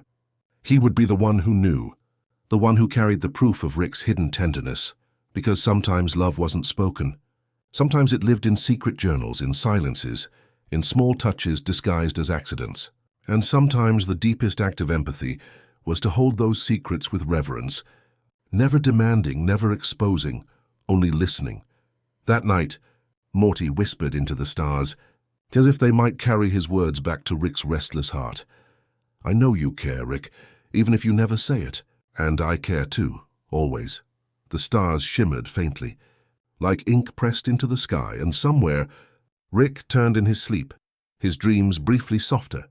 As though he had heard, it began with a door that shouldn't have existed. They were walking along a corridor in a dimension where walls were made of stone that pulsed faintly, like the rhythm of a heartbeat. Rick muttered about shortcuts, his portal gun glowing faint green. But then Morty noticed a wooden door standing by itself, set into nothing, framed by vines. It was quiet in a way that felt intentional, as though the air around it were holding its breath. Rick. "What's that?" Morty asked, pointing. Rick squinted. "Doesn't matter. Probably a leftover anomaly. Don't touch it." But the door seemed to shimmer, a soft invitation. And Morty, since learning to listen more closely, felt a pull in his chest. Not urgency, but curiosity wrapped in peace. Like a dream calling him back to bed. He stepped closer. The vines parted, and before Rick could stop him, Morty pushed the door open. Light spilled out, not harsh, not blinding, but gentle, like sunlight remembered through childhood curtains. They walked through together, and the citadel's endless grayness fell away. They stood in a garden. It stretched impossibly far, filled with trees that shimmered silver and grass that glowed faintly blue. Flowers swayed even though there was no wind. A river curved quietly, its surface like glass, reflecting stars though no night sky hung above, and scattered throughout, sitting beneath trees or resting on benches, were Ricks. But they weren't the sharp-eyed, restless, cynical versions Morty knew. These Ricks were quiet. Some were old, their eyes closed in endless naps. Some hummed softly, tinkering with little wooden toys. Some sat in silence, staring at the sky as though waiting for something beyond words. "Rick," Morty whispered. "What is this place?" Rick's expression was unreadable. For once his voice dropped low. "The Garden of Forgotten Ricks, place the Citadel doesn't talk about. These are the ones who stepped away. The ones who couldn't keep going or wouldn't." Morty's chest tightened. "Are they dead?" Rick shook his head. "Not exactly, more like retired from existence. They got tired of fighting the current. They let themselves fade into softer shapes. They walked slowly through the paths." Morty watched the Ricks they passed. One was planting seeds in a glowing patch of soil, his hands trembling but patient. Another traced constellations into the dirt, whispering names Morty couldn't hear. Another simply sat by the river, feet dangling, humming lullabies that felt familiar though Morty had never heard them. It didn't feel sad. It felt tender. "Like a memory you didn't want to disturb," Morty whispered. "Why don't people know about this?" Rick's jaw tightened. "Because it scares them. Ricks aren't supposed to stop. We're supposed to keep building, keep drinking, keep burning. The garden reminds us that some of us couldn't, or chose not to." They came to a clearing where lanterns hung from branches glowing like fireflies. Beneath one of them, an elderly Rick sat with eyes half closed, a notebook resting on his knees. He looked up as Morty and Rick approached, and for a moment Morty felt a strange jolt. This Rick's eyes were softer than any he had ever seen, kind, almost paternal. "You brought him here," the old Rick said, voice rasping like worn cloth. "About time," Morty blinked. "Me?" the old Rick smiled faintly. "Every Morty needs to see this once, to know we aren't all what the Citadel says. Some of us learn to stop chasing and simply be," Morty swallowed. "But doesn't that mean giving up?" The old Rick shook his head slowly. "It means remembering that even we are allowed to rest." He glanced at the Rick beside Morty, whose posture was stiff, guarded. "Some of us aren't ready to hear that yet." Rick scoffed, but his eyes darted away. They walked on, deeper into the garden. Morty noticed small details. A Rick brushing the petals of flowers as if apologizing to them. Another teaching birds to sing back equations in melody. Another lying on the grass, smiling at nothing at all. The more Morty saw, the more he realized this garden wasn't about forgetting in the cruel sense. It was about setting down the unbearable weight. It was about choosing gentleness after lifetimes of noise. "Rick," Morty said quietly, "do you think you'll ever end up here?" Rick froze. For a long time he didn't answer. Finally he muttered, I don't know how to stop, Morty. I wouldn't know what to do with silence." Morty wanted to reach for his hand but didn't. Instead, he let the silence stretch, offering it a space rather than emptiness. They reached the river again, and Morty crouched by the water. His reflection wavered beside Rick's. I think this place isn't about stopping. It's about remembering you're human, that you're allowed to put things down." Rick's reflection looked older in the water, more tired. For just a heartbeat, Morty thought he saw longing in it. A soft breeze moved through the garden. The lanterns above them swayed, their light spilling like gentle stars. One drifted loose from its branch, floating slowly down. Morty reached up instinctively, and it landed in his hands, warm, pulsing faintly, just like the one in the Citadel. He held it out toward Rick. Rick stared at it, silent. Then, with a shaky breath, he touched it lightly, as though afraid it might burn. "It's too easy here, Morty, too soft. If I let myself want this, I'd never leave." "Maybe that's okay," Morty said softly. Rick's hand lingered on the lantern. Then he pulled back, shoving his hands in his coat. "Not for me." They left the garden the way they had entered, through the door of vines. But when Morty glanced back, the garden shimmered, fading until it was gone, as though it had never existed. Only the warmth of the lantern in his hands remained. When they returned to the garage, the door behind them sealed shut, vanishing. Morty looked down, expecting the lantern to have vanished too. But it stayed, glowing faintly, soft as a remembered dream. He placed it carefully on a shelf beside Rick's forgotten tools, and though Rick pretended not to notice, Morty saw him glance at it sometimes, his expression unreadable, as if some part of him still carried the garden inside. That night, Morty dreamed again. In the dream, all the forgotten Ricks were sitting beneath glowing trees, and they turned to him smiling. Not with bitterness, not with warning, only with gentle recognition, as if to say, "You saw us. That's enough." When Morty woke, the lantern on the shelf flickered faintly, as though the dream had followed him back, and for the first time, Morty understood that even Rick's endless chaos was not the whole story. Somewhere, deep down, even Rick longed for the softness of a garden where nothing needed to be built or broken. They arrived in a universe that seemed at first like any other. The skies were pale lavender, clouds drifting like spilled milk across a glass bowl. Cities stood tall, rivers curved through valleys, and yet there was no sound, no footsteps, no engines, no wind. The silence pressed gently but firmly against Morty's ears, until he could hear only his own breath. Even Rick's boots against the ground made no echo. Rick?" Morty whispered, his voice sounding too loud. "Why is it so quiet?" Rick adjusted his coat, eyes scanning the still horizon. "This is one of those places. They call it the war that was not loud." Morty frowned. "War? But there's no fighting. No, nothing." Rick gave a dry chuckle, though it carried no humor. "Not all wars are guns and bombs, Morty. Some are quieter. Some you can't even hear." They walked through a street lined with empty windows. Curtains swayed faintly, though no wind moved them. Morty felt as though thousands of unseen eyes were watching, waiting. Eventually, they came upon a plaza. In its center stood two groups of people, facing each other across a long stone path. Their postures were rigid, their expressions still. They did not shout. They did not strike. They only stared, hands at their sides, eyes filled with unspoken weight. Morty whispered, "Are they fighting?" Rick nodded. "This war started generations ago, but no one wanted to spill blood.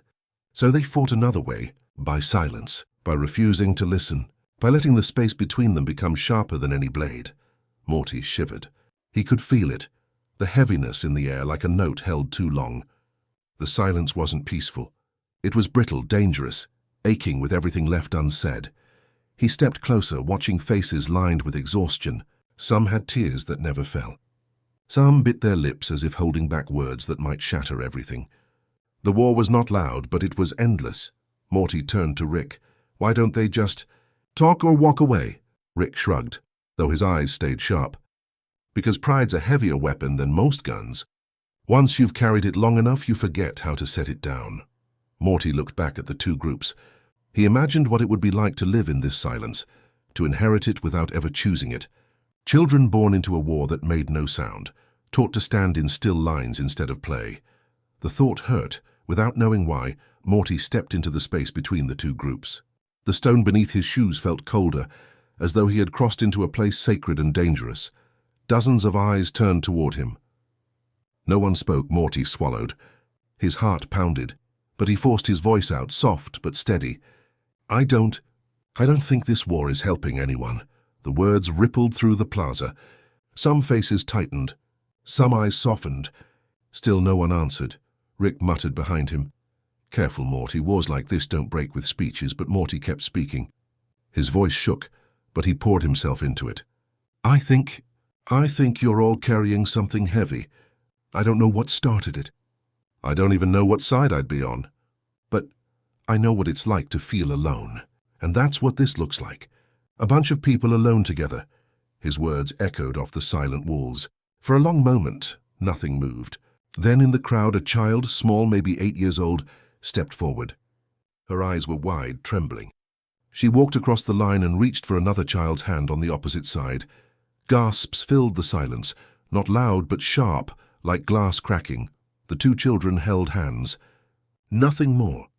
But Morty saw the way their fingers curled together, how their shoulders eased as if they had set something down. The adults around them shifted. Some turned away, ashamed. Others let tears fall silently down their cheeks.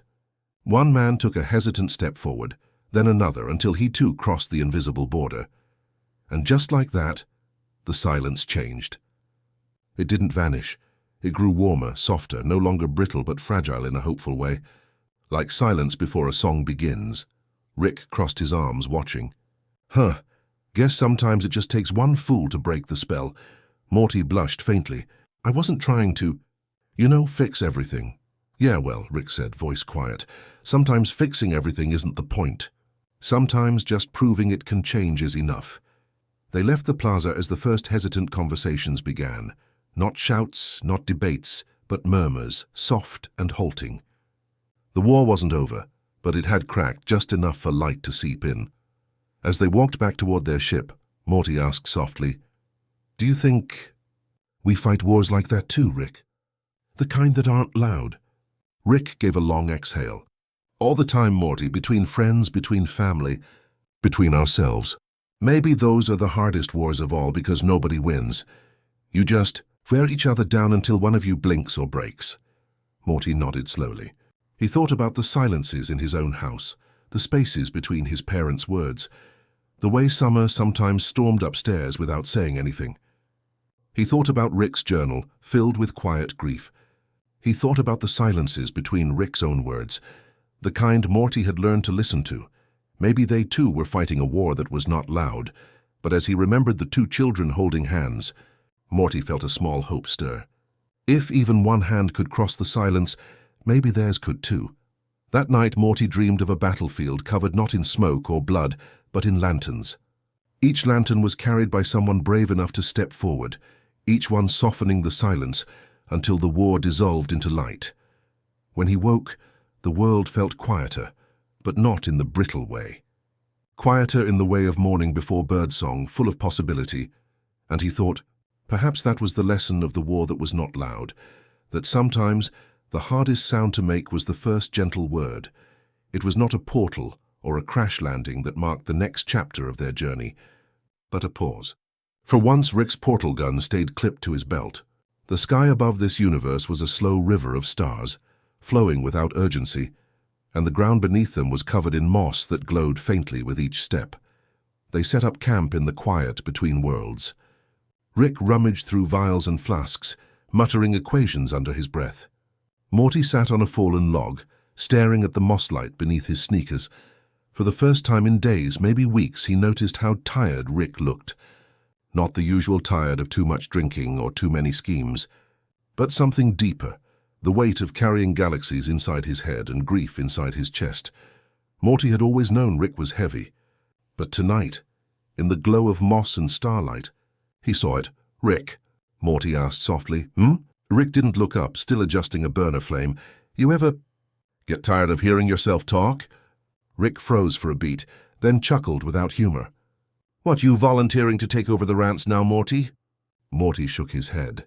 "No, I think maybe you don't have to talk all the time. You could just, I don't know. Let me listen." Rick's hand stilled completely.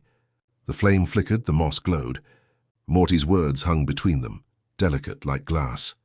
For a long while, Rick didn't answer. His back hunched slightly, shoulders tense. Then slowly he sat down across from Morty, flask still in hand but unopened. His eyes were shadowed, unreadable. "You think you want that, Morty?" Rick's voice was low, rough. "You think you want to listen to the garbage rattling around in my head?" Morty swallowed, but he didn't flinch. Yes, I think maybe I do." Silence pressed in, not heavy this time, but waiting. Rick exhaled. His hand trembled faintly as he rubbed at his forehead. I talk a lot. Big words, theories, insults, distractions. But most of it's smoke, Morty. Smoke so nobody sees the fire underneath." Morty leaned forward slightly, saying nothing. Rick's gaze flicked to him, then back down. He tapped the flask against his knee, but didn't drink. "I had a friend once, maybe the only real friend I ever had. He said listening's the most dangerous thing you can do. Because when you listen, really listen, you stop hiding. You let the world in. You let yourself out."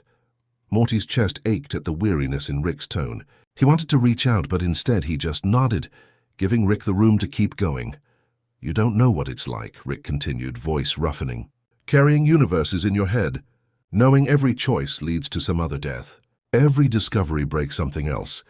Can't you keep talking, keep moving, keep drinking, because if you ever stop... He broke off, eyes closing, throat tightening. You hear it? The silence. And the silence is worse than any war. Morty's fingers curled against the moss. He wanted to say something wise, something comforting, but he remembered his own words. Let me listen. So he stayed quiet, present. Rick's breath hitched faintly. He laughed, but it was hollow, fragile. You're too young to be the one listening, Morty. Too young to carry this kind of junk. But you're here anyway, huh? Morty nodded again. His voice was soft, steady. I'm here. And so, for the first time, Rick spoke without armor. Not the grand theories or cynical jokes. Not the rants or insults. Just fragments of memory, pieces of regret. A sister whose laughter he could barely remember. A promise broken so many times he lost count. Universes where he walked away instead of staying. Faces of Mortys who didn't survive, and the weight of knowing he'd kept going anyway. Morty listened. The moss glowed warmer, as if recognizing the rare exchange. The stars drifted slower, and Morty, sitting on that fallen log, felt something shift inside him. He realized that listening wasn't small. It wasn't passive. It was its own kind of courage. Because to listen meant to hold the weight of someone else's silence without breaking it, to give space without rushing to fill it, to hear pain without running away. Rick's words eventually dwindled into murmurs, then into quiet. His eyes shone faintly, though whether from exhaustion, drink or unshed tears, Morty couldn't tell. Morty whispered, "Thanks for telling me." Rick gave a small, crooked smile, one that looked strange on him but real. "Thanks for not saying anything, Morty." They sat like that for hours, one speaking, the other listening. And in that strange universe of glowing moss, Morty stepped into a role he hadn't known was waiting for him. Not just apprentice, not just grandson, not just sidekick, but listener. And the next morning, when the sun rose pale and golden, Morty felt older in a way that wasn't about years.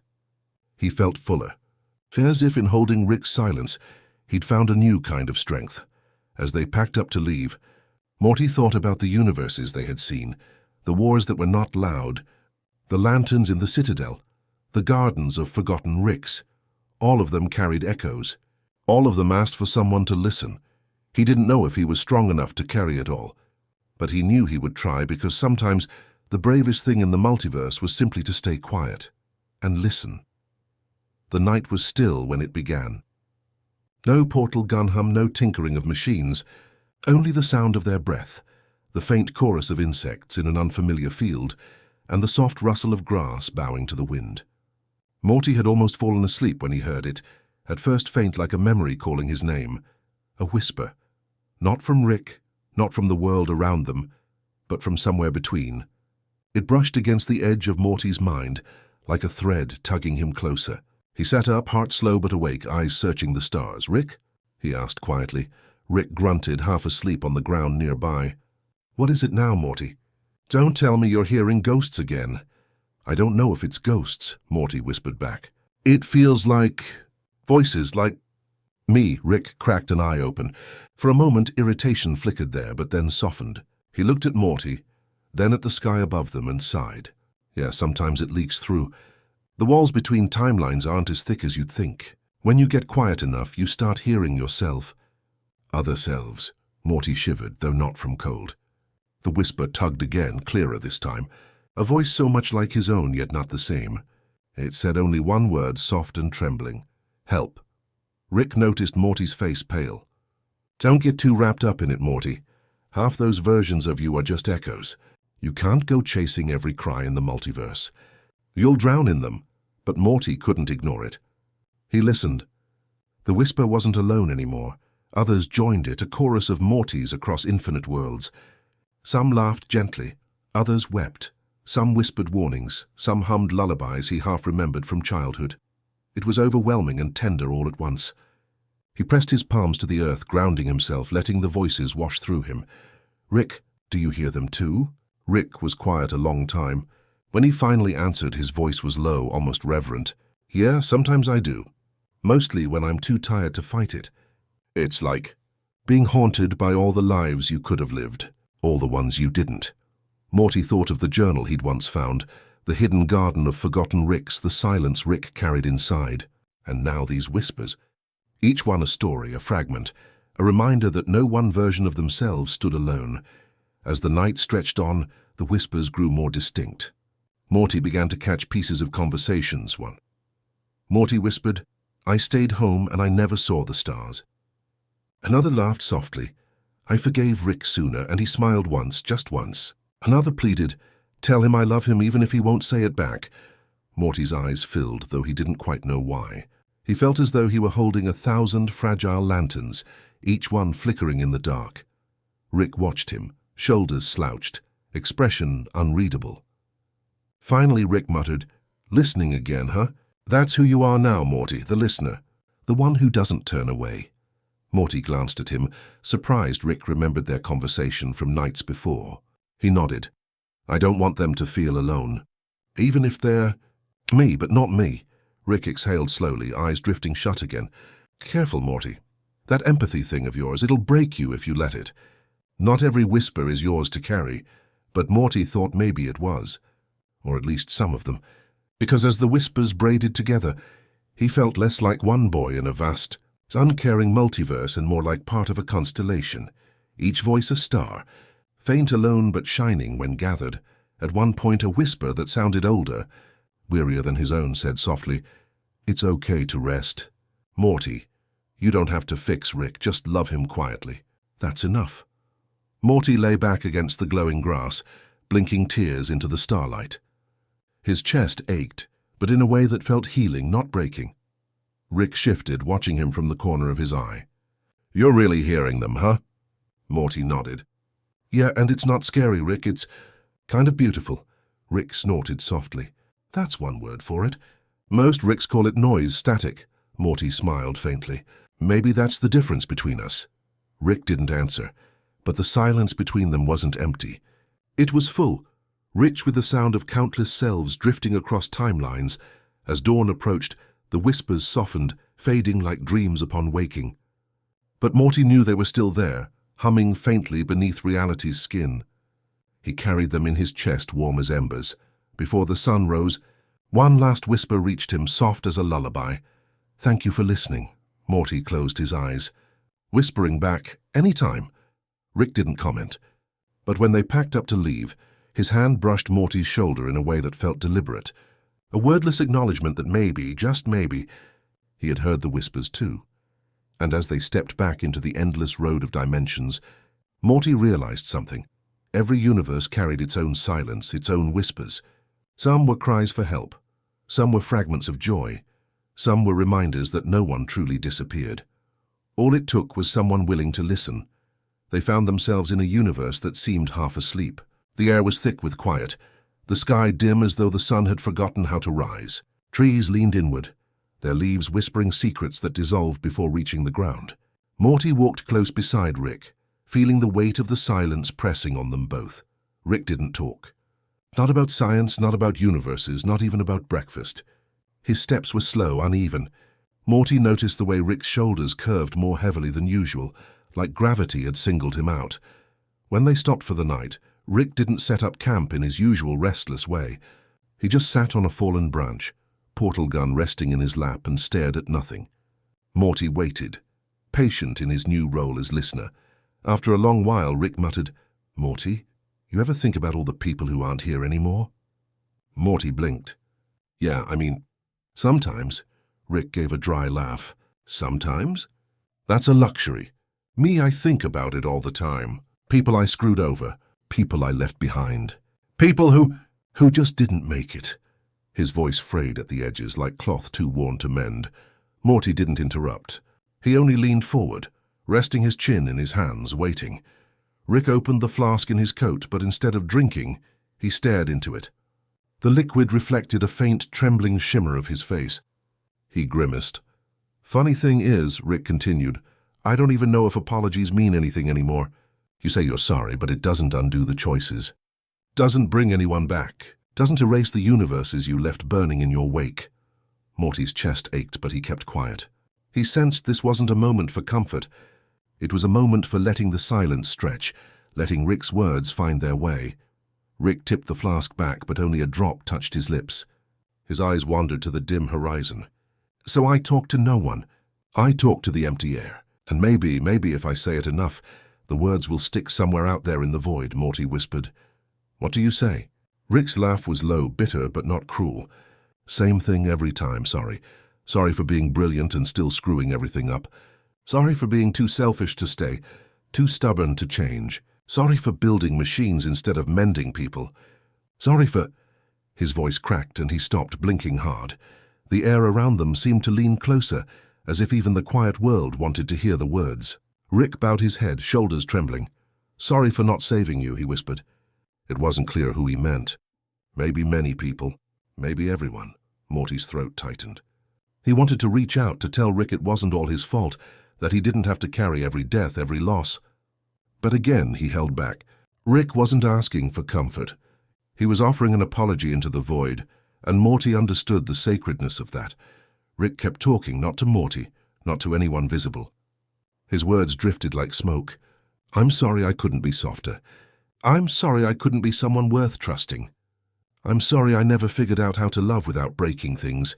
His voice grew quieter, almost inaudible. I'm sorry I never said the right things to the people who mattered. And I'm sorry that now the only one listening is no one. Morty realized he was listening, even if Rick didn't see it. But he didn't claim the role out loud. Sometimes apologies needed to be unanswered, floating free, unanchored by response. The night grew darker.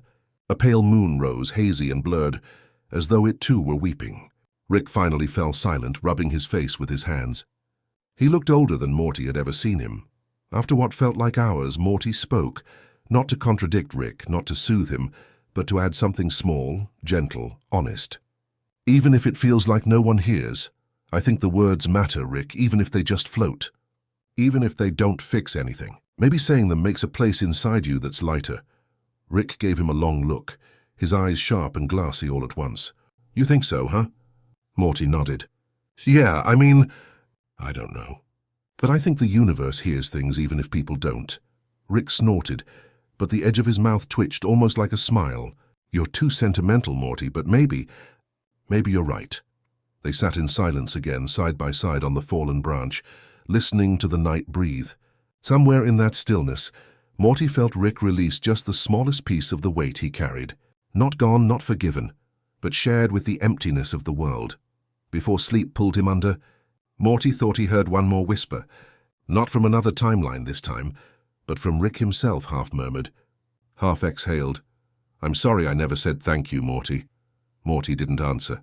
He let Rick's words float into the night, carried by the quiet, where maybe they would linger.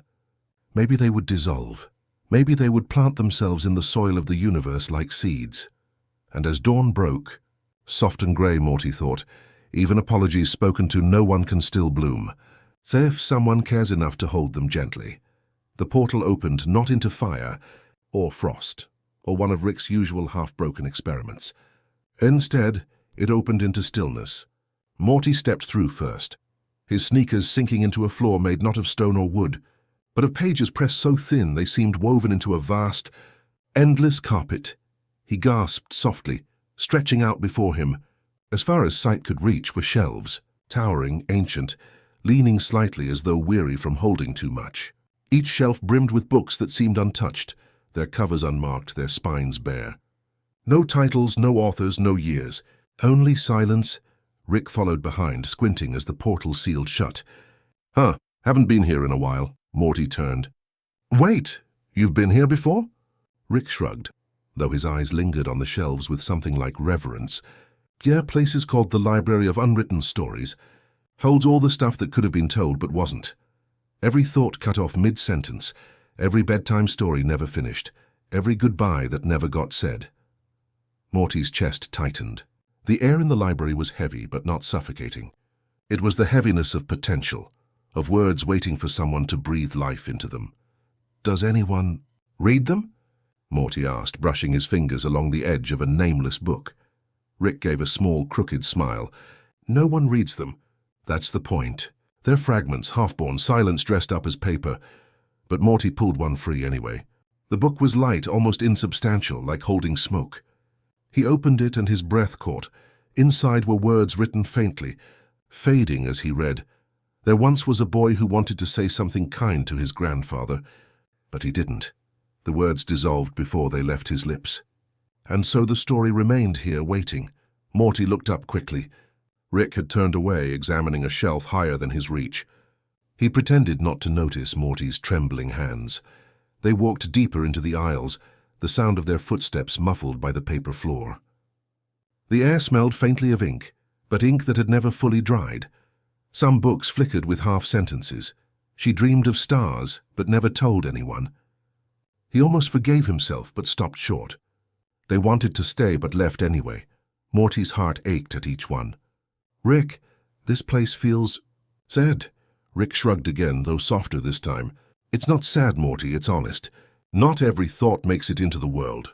Not every story gets told. But they matter anyway." They paused at a table in the center of the library.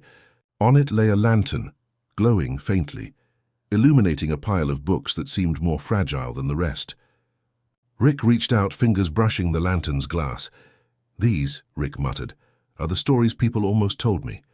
Words left hanging in the air, things never said." His voice lowered. "Most of them I deserved not to hear." Morty frowned, opening one of the fragile books. The page revealed only a single unfinished line. He swallowed hard. "Rick, I don't think these stories disappear. I think they're waiting." "Like maybe someone's supposed to finish them." Rick snorted, but without his usual sharpness. "And let me guess, you think that someone's you?" Morty didn't answer. He didn't have to. Instead, he closed the book gently, as if tucking it back to sleep. The shelves seemed endless, each one humming faintly with stories unspoken. Morty realized it wasn't just about regret or failure. It was also about possibility. The kindnesses people might one day say, the apologies waiting for courage, the love letters still unsent. "Rick," Morty whispered, "do you think, if we listen closely enough, we can hear them? The stories?" Rick tilted his head, eyes narrowing as though to block an unexpected wave of emotion. "Maybe, or maybe it's just static again." But Morty did listen. And in the stillness, he swore he heard soft voices rising between the shelves. Whispers, not unlike the ones from other timelines. Only these weren't alternate selves. They were the shadows of moments never lived. One voice whispered, "Thank you for staying, even when I thought you wouldn't." Another murmured, "I love you, but I was too afraid to say it." And another, trembling, "Please forgive me." Morty's eyes blurred. He pressed his palms against the table, steadying himself. Rick, watching him, let out a long, weary sigh. "Morty, don't drown in them. The library isn't about finishing what's left undone. It's about accepting it, accepting—" "What?" "That silence exists," Rick said. "That not everything spoken is meant to be. Some things stay here, locked away. Doesn't mean they didn't matter. Just means they weren't ready." Morty nodded slowly, though the ache in his chest remained. He understood, yet he couldn't help feeling the weight of all those unspoken truths pressing around him. As they left, Morty glanced back once more. The shelves stood tall, endless, silent, but he thought he saw one book flicker faintly, as if aware it had been noticed, held, honored. Walking beside Rick, Morty whispered, "I think I'll remember this place forever." Rick gave a small grunt. "That's all it asks of you, Morty. Not to rewrite the silence, just to remember it." And so they stepped back into the shifting road of universes, carrying the echo of the unspoken, the weight of unfinished words that would never fully vanish. The portal rippled open with its usual violet shimmer. But when Morty stepped through, he immediately felt something different. The air was still, not heavy, not chaotic, but hushed, like a room where everyone had just stopped speaking at once. The silence was not empty. It was deliberate. Before them stretched a vast plain, golden with tall grass that swayed gently in a breeze too soft to be real. In the distance there were no skyscrapers, no weapons, no battlefields. Only clusters of homes shaped like circles, connected by bridges of woven wood. The horizon held no smoke, no explosions, no ruins. Morty blinked in disbelief. "Rick, what is this place?" Rick squinted, his jaw tightening around the stem of his flask. "The universe that refused to fight," he muttered almost reverently. "Didn't think we'd land here." Morty turned, eyebrows furrowed. "Refused to fight? What do you mean? Rick pointed with a lazy flick of his wrist toward the villages in the distance. Every other version of reality, wars, conflicts, timelines devouring each other. But this one, they opted out. Chose stillness instead of resistance. No weapons, no armies, just quiet survival. Morty felt his throat tighten. How do you refuse to fight when everyone else is fighting? Rick shrugged, but it wasn't his usual dismissive gesture. It was slower, heavier. By accepting you'll lose what you can't defend. By surrendering what doesn't matter. By learning that sometimes the only winning move is not to play. They began walking toward the nearest cluster of homes. The golden grass whispered against their legs. Morty noticed how the houses seemed to have grown out of the earth. Walls curved like clay jars, roofs covered with soft moss.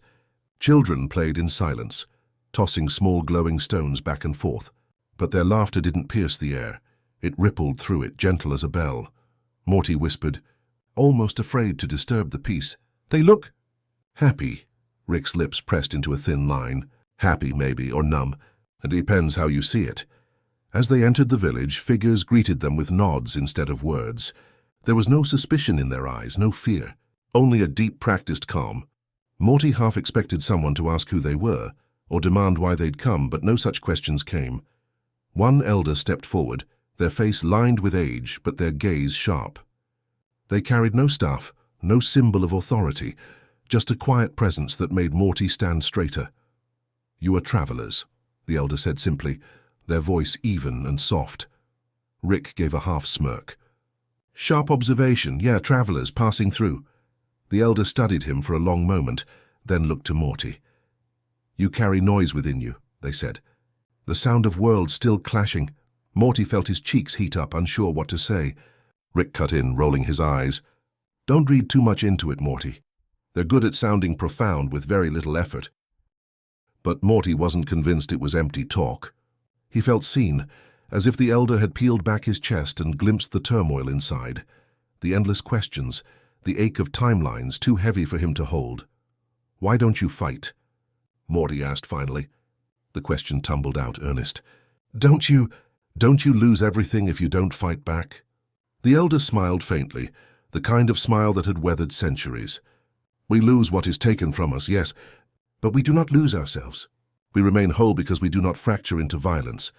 Morty's chest tightened again. He looked at Rick, hoping for an explanation, but Rick only shrugged. Told you, Morty, some universes don't play the game. That evening they stayed in the village. The people offered them food, bowls of grain that shimmered faintly as though carrying captured sunlight, fruits that melted on the tongue. Morty noticed how meals were eaten in near silence, only the occasional murmur of gratitude passing between lips. As night fell, lanterns were lit not with fire, but with slow-blooming flowers that emitted a steady glow. The whole village seemed to breathe as one organism, patient and unhurried. Morty lay awake under a blanket of woven reeds, staring at the stars above. Rick, he whispered. Rick grunted, already halfway to sleep. Do you think this is better? Not fighting. Rick exhaled long and slow. Better's a dangerous word, Morty. Depends on what you value. They chose peace at the cost of progress, expansion, defense. They'll never conquer, never invent weapons, never dominate. But they'll also never bleed out on a battlefield. Morty turned, his voice soft. Would you ever choose this? Rick opened one eye, the stars glinting in his reflection. Me? Nah, I fight because it's the only language I ever learned. But you... He paused, his words catching on something unspoken. You could choose differently. Silence lingered, heavier than the air. Morty thought of all the universes they had seen. The wars, the Citadel, the broken echoes of Ricks who couldn't stop fighting even with themselves. And here a universe where none of it happened. Not because they didn't have to fight, but because they refused. The next morning the elder found them before they left. So you will carry this place with you, they told Morty, even if your grandfather cannot. Rick smirked faintly but said nothing. Morty, however, felt something shift deep inside him. He realized this place was not about escaping conflict, but about teaching him that other ways existed, even if they were fragile, even if they seemed impossible. As they stepped back into the tall golden grass, Morty looked back one last time. The village shimmered in the morning light. a place untouched by the roar of endless battles. "Rick," Morty said softly. "Maybe. Maybe peace is also a kind of strength." Rick paused mid-step, flask hovering near his lips. His eyes flickered just for a second, with something unreadable. Then he drank and muttered, "Maybe, but don't go spreading that around. Universe doesn't like people thinking that way." Morty smiled faintly, but the thought rooted itself in him, deep and quiet, that perhaps survival wasn't only about fighting harder, but about daring not to fight at all. And with that, they stepped into the next ripple of reality, the silence of the golden universe following them like a promise. The next portal opened like a sigh. Not a crack, not a violent tear, but a breath, gentle and slow, as though the universe itself had exhaled to let them pass through. Morty stepped out first, and what met his eyes was neither ground nor sky, but a vast expanse of black velvet dusted with pinpricks of light. It was not space in the way he'd seen it before, with cold silence and harsh emptiness. This was softer, dreamlike. The stars seemed closer, strung together by faint silver lines, as if someone had sewn them into a tapestry. They shimmered faintly, pulsing with something that felt alive. "Whoa!" Morty whispered, his voice swallowed instantly by the quiet. Rick stepped behind him, shoulders hunched, gaze scanning the space with something like caution. "Ah, this place. Haven't been here in a long time." He flicked his wrist as if shaking off an old memory. "Be careful what you touch, Morty. Threads are delicate." Morty frowned. "Threads? What do you mean?" Rick pointed upward, and Morty finally noticed it. One of the faint silver lines descended toward him, glowing just enough for his eyes to follow. It dangled down like a string from the ceiling of a vast stage, swaying faintly as though it were aware of him. Morty reached out, hesitant. His fingers brushed it, and instantly a warmth surged through him. Not burning, not electric, just warmth, like holding someone's hand on a winter evening. His heart skipped. He gripped the thread gently, and when he did, the stars around him shimmered, rearranging themselves into a slow, spiraling dance. Rick sighed. "Well, congrats, Morty. You just picked up the thread of stars. Hope you're ready for whatever it decides to show you." Morty blinked. "What is it?" Rick leaned against nothing, floating with an ease that made him seem too comfortable in impossible places. "Every life, every path, every possibility, stitched together. Not the whole multiverse, no. Just the echoes that matter. If you hold the thread, it shows you what you need, not what you want." Morty tightened his grip. The thread pulsed gently in his palm like a heartbeat. And then the visions began. At first he saw himself as a child, sitting under a tree in his backyard, tracing shapes in the dirt. But then the picture shifted. Another version of him running across fields in some other world. Another Morty climbing onto a rooftop to watch sunsets. Another standing bravely before shadows he didn't fully understand. The thread connected them all, weaving their lives into a shimmering fabric. Morty gasped softly. "These are all me?" Rick's voice was softer than usual, though still edged with weariness. "All the yous that mattered enough to be remembered." Morty swallowed, eyes wide as more visions cascaded through him. He saw himself crying in one universe, laughing in another, holding a pet he never owned in his own world, whispering promises into the ear of someone he loved but had never met. Each life was fleeting, but each felt real, carrying the weight of emotion. "Rick," Morty's voice cracked. "They're all so different, and yet they're still me." Rick tilted his head, his gaze distant. "That's the point, Morty. You're not one person. You're a collection.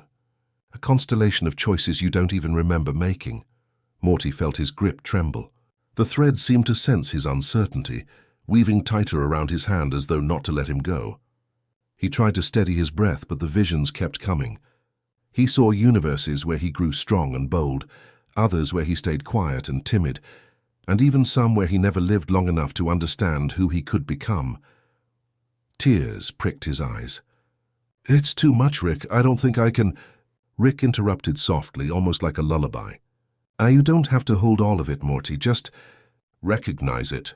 Acknowledge that every thread is real, even if you can't carry them all." Morty nodded shakily, tightening his grip instead of releasing it. "I want to try." The thread pulsed again, brighter this time, and Morty suddenly saw not himself but others, the Ricks, endless variations of his grandfather, each one stitched to the fabric like stars of their own. Some were laughing, others broken. Some sat in silence, some shouted into voids, but all of them were tied together by the same thread, even if they tried to cut it. Rick looked away when Morty gasped. Don't look too long at that part, Morty. Some things you don't need to carry." But Morty couldn't look away. He saw his Rick among them, weary but stubborn, drinking but never fully collapsing. He saw a Rick who had chosen peace, another who had built kingdoms, another who had disappeared into loneliness, and he realized they weren't separate. They were fragments of the same light scattered across timelines, still bound. His chest ached. For the first time he wanted to hold his grandfather's hand, not because he was scared, but because he wanted Rick to know he wasn't alone in the constellation. He whispered, voice trembling, "Rick, I think you're in the thread too." Rick closed his eyes, the flask hovering near his lips but unmoved. His voice was almost inaudible. "Yeah, don't remind me." The silence stretched between them, but it wasn't empty. It was full of the weight of everything Morty had seen. Slowly, carefully, Morty let the thread slip from his hand. The warmth lingered in his skin, a ghost of comfort as the silver line swayed back into the expanse above. The stars calmed, resuming their quiet glow. Morty floated there, breath unsteady, feeling at once small and infinite. Rick finally spoke, his tone soft but edged with exhaustion. "You held it longer than most. Most Mortys can't stomach it.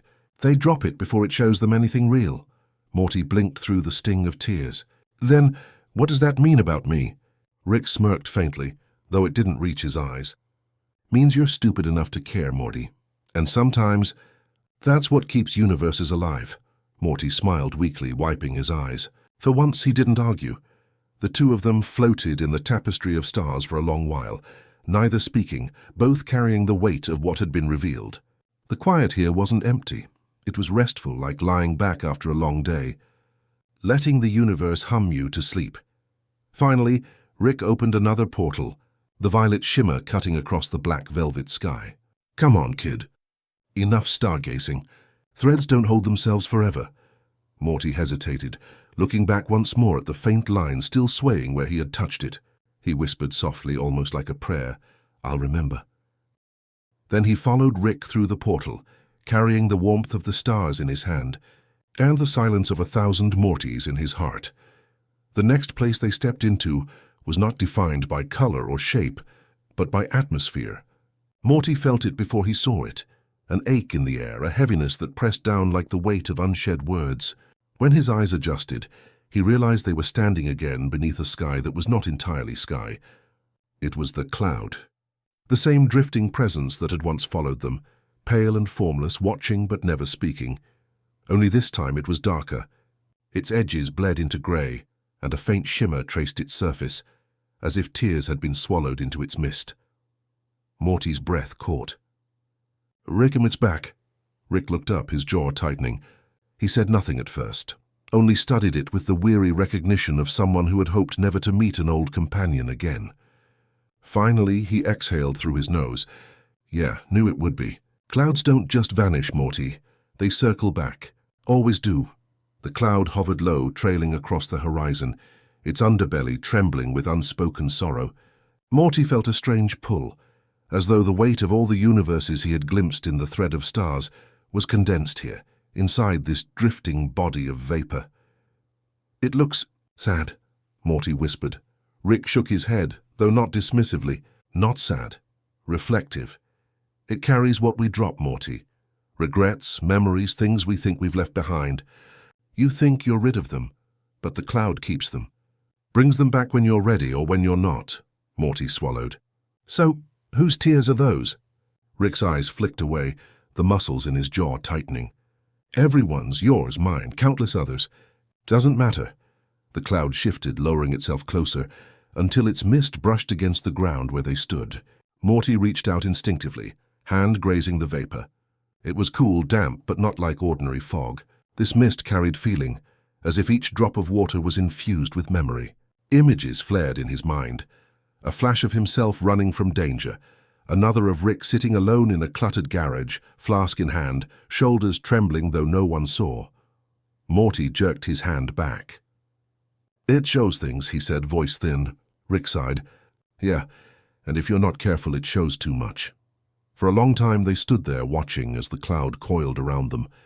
Morty couldn't shake the sensation that it wanted something. Not malice, but acknowledgement. Like a pet that had been ignored too long. Finally Morty spoke, voice trembling. "Why does it keep following us?" Rick tilted his head, his expression unreadable. "Because we're leaky buckets, Morty. We pretend we're holding it together, but the truth spills out. Every mistake, every fear, every time we failed someone we loved. Cloud doesn't let that go. It collects it." Morty's chest tightened. "So this is us? Our tears?" Rick didn't answer directly. Instead, he reached up, letting the mist drift across his fingers. For once he didn't flinch, didn't pull away. His voice was low when he finally spoke. "Maybe, Morty. Maybe this is what's left of us, scattered and waiting for us to admit it." The cloud pulsed faintly, like a heartbeat, as though it had heard him. They walked together, the cloud gliding silently above. Every step they took seemed slower, as if the air itself had thickened. Morty found himself remembering things he had tried not to, small cruelties, moments he wished he had spoken differently, days when he had failed to protect even those who counted on him least. The cloud breathed those memories back into him, not as punishment, but as recognition. He glanced at Rick. His grandfather's face was hard, but his eyes shimmered faintly, reflecting the tears suspended in the mist above. Morty had never seen Rick cry, not once, but here it seemed the tears had been taken from him, carried by the cloud instead. They reached a clearing where the mist pooled thick, forming a shallow basin of silver. The liquid rippled, and Morty saw himself reflected, but not just himself. The Mortys of countless universes flickered beside him, each one weighed down by the same familiar ache. Morty knelt at the edge. "It's all of us," he murmured. "Every Morty, carrying the same sadness." Rick crouched too, staring into the silver surface. His own reflection multiplied, an army of Ricks, some broken, some indifferent, some still hiding behind flasks and sarcasm. He grimaced. "Yeah, nobody escapes it, Morty, not even the smartest man in the universe." For a long while they sat there, watching their reflections ripple. The quiet stretched, heavy but not suffocating, like the pause between sobs, the breath that follows a confession. Morty finally whispered, "Rick, do you ever wish you could give it back? The tears, I mean, just not carry them anymore?" Rick's voice was flat but soft. "All the time. But giving them back doesn't erase what caused them. Cloud isn't here to take it away, Morty. It's here to remind us we survived it." Morty's throat tightened. He looked back up at the drifting mass. "Then maybe that's okay. Maybe it's not supposed to hurt less. Maybe it's just supposed to remind us we're still here." For once, Rick didn't argue. He just nodded faintly, as though Morty had said something truer than either of them wanted to admit. The cloud lowered again, almost bowing. Its surface shimmered, releasing a fine rain that pattered softly onto their skin.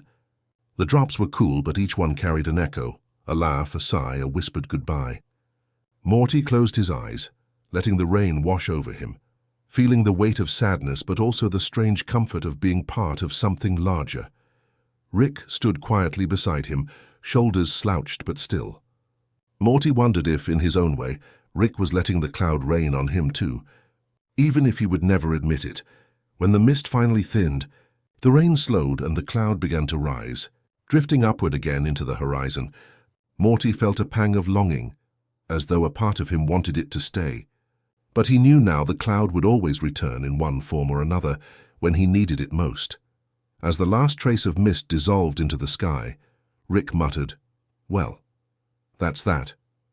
Let's move before it decides to follow us longer than it should." But Morty stayed a moment longer, staring at the space where the cloud had been. He whispered, more to himself than anyone, "Thank you." The silence that followed felt lighter, as though the cloud had heard him and accepted. Then Rick opened a portal, the violet swirl bright against the dim air. Morty took one last breath of the cool mist, carrying its echoes with him, before stepping through. On the other side, as the portal sealed shut, Morty realized the rain had left faint streaks on his arms, marks that glowed like silver threads. He touched them softly, and though his chest ached, it was not with despair. It was the ache of being alive, the ache of remembering, the ache of knowing he was not carrying the tears alone. The next universe did not arrive with the rush of chaos or the shimmer of stars. It came gently, as though Morty had woken from a dream into another dream, softer still. He blinked, and the world around him was already there. A quiet meadow lined with tall grass, the evening light pouring in slow amber waves. Fireflies drifted lazily, not flickering in urgency but pulsing like steady heartbeats, and in the middle of that meadow stood Morty. Another Morty, older by only a few years, but the difference struck Morty deeply. This other version's posture was straighter, his eyes calmer, his face carrying a peace Morty had rarely seen reflected in himself. He wasn't running, wasn't afraid. He simply stood there as though waiting. Morty froze. "Rick," he whispered, tugging at his grandfather's sleeve. "That's me." Rick adjusted the strap of his flask, squinting at the figure. His sigh came low, almost careful. "Yeah, kid. Not just you. A you. Another thread. Another version. Guess the universe decided you were ready for this." The other Morty smiled softly and raised a hand in greeting. He didn't speak at first. He let silence do the work, letting the air between them thicken with familiarity. Morty's stomach knotted. To see yourself standing still, waiting calm, it was like meeting a future you didn't know you could reach. "Finally," the other Morty said in a voice steady but gentle, "you've carried a lot, haven't you?" Morty swallowed hard. "Yeah, I guess." "But so have you," the other Morty nodded. "Yes, and we all will. But some of us, we learn to put it down. To say goodbye without breaking." Morty blinked fast, his throat tight. "Goodbye? What do you mean?" The older Morty stepped closer, but not too close. Just enough to let their reflections overlap in the soft light. "We don't all get to stay. Some Mortys live through their threads, some fade. Some are remembered only in clouds and tears. But when we meet like this, even for a moment, we can say goodbye." Morty's chest ached, the meadow blurring with tears. "But you're me. How do I say goodbye to myself?" The other Morty smiled faintly. "By thanking me for what I carried, by letting me go without fear." Rick shifted behind them, silent. For once he didn't interrupt, didn't fill the air with his biting remarks. He seemed to understand this was not for him. Morty trembled. He stepped forward, words catching in his throat. "Thank you," he whispered, "for being braver than me, for showing me what's possible. I don't think I could have kept going if I didn't know someone like you existed." The other Morty's eyes softened. "And thank you, because without you I would have forgotten where I came from. We're not separate, we're parts of the same constellation. Every version matters." Their hands touched briefly, not in a handshake, not in a grasp, but in the lightest brush, like acknowledging the presence of a shadow. The warmth that passed between them was enough, and then the older Morty stepped back, his outline shimmering with firefly light. The meadow seemed to breathe with him, folding him into the glow until he was no longer there. Just tall grass, just amber sky, just quiet. Morty wiped his eyes with the back of his sleeve. "He's gone," Rick finally spoke, voice low. "Not gone, Morty, just returned. Threads don't stay forever. Sometimes they knot. Sometimes they fray. Sometimes they let go." Morty sat in the grass staring at the fireflies. "Why does it hurt so much to say goodbye?" "Even when I know he wasn't." "Fully me." Rick crouched beside him, his tone softer than Morty expected. "Because goodbyes mean you cared, Morty, and caring always stings when it ends. Doesn't matter if it's you or someone else, or a version you'll never see again. The sting is proof it mattered." Morty nodded slowly, hugging his knees. "Do you think we'll have to say goodbye too?" "Someday?" Rick's silence lingered, long enough that Morty thought he might not answer. Finally he muttered, "Yeah, probably, but it doesn't have to be today. And when it comes, maybe it doesn't have to be loud." Morty turned, his eyes wide. "A soft goodbye?" Rick smirked faintly, though his eyes glimmered with something unsaid. "Yeah, something like that." They stayed there until the sky darkened fully, until the fireflies became stars, until Morty felt the ache in his chest settle into something quieter. Not gone, not healed, but softened, like the meadow itself, endless and still. When they finally rose, Morty felt taller somehow, though nothing about him had changed. He whispered into the air, to the version that had already faded, "Goodbye." The wind carried it away, scattering it across universes, soft and unbroken. Rick opened the portal with a flick of his wrist, violet light spilling across the meadow. He glanced at Morty, his tone unusually gentle. "Come on, kid. There are more versions waiting." Morty stepped toward the glow, his heart heavy but steadier. Behind him, the meadow swayed, holding the echo of two Mortys who had touched hands in twilight and then let go. And though it hurt, Morty understood now. Not every goodbye was an ending. Some were simply acknowledgements. Some were blessings. Some were the soft kind, the kind you carried into dreams. The portal didn't open into chaos this time. It opened into a kitchen. Not one Morty recognized, at least not any kitchen from his home, but a kitchen pulled from memory, softened by dream logic. The walls were painted a faded yellow, peeling in places, but somehow warm. A single window let in the muted blue of early dawn.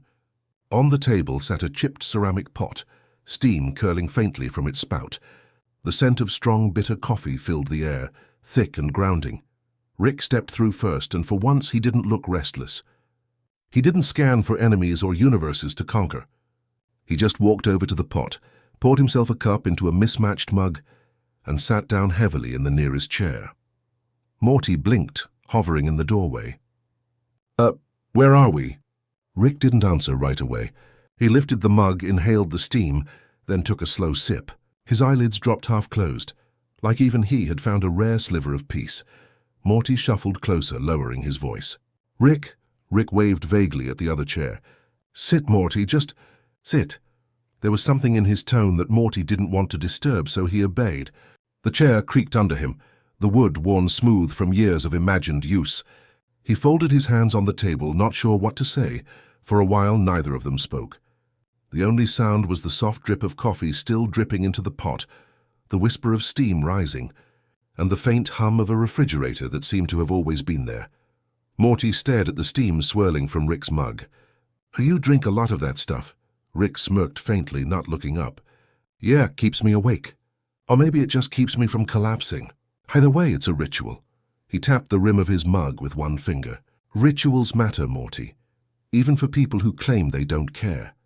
Morty thought about that, watching the way Rick cradled the mug. It wasn't careless like how Rick usually handled things. It was almost reverent. Do you like it? The taste, I mean." Rick huffed out a quiet laugh. "Like it? No, it's bitter as hell. Burns your throat, leaves your stomach in knots. But it's real, Morty. Doesn't try to be sweet. Doesn't lie. Sometimes that's worth more than comfort." Morty chewed his lip. "So, you drink it because it tells the truth?" Rick finally looked at him then, eyes tired but sharp. "Exactly.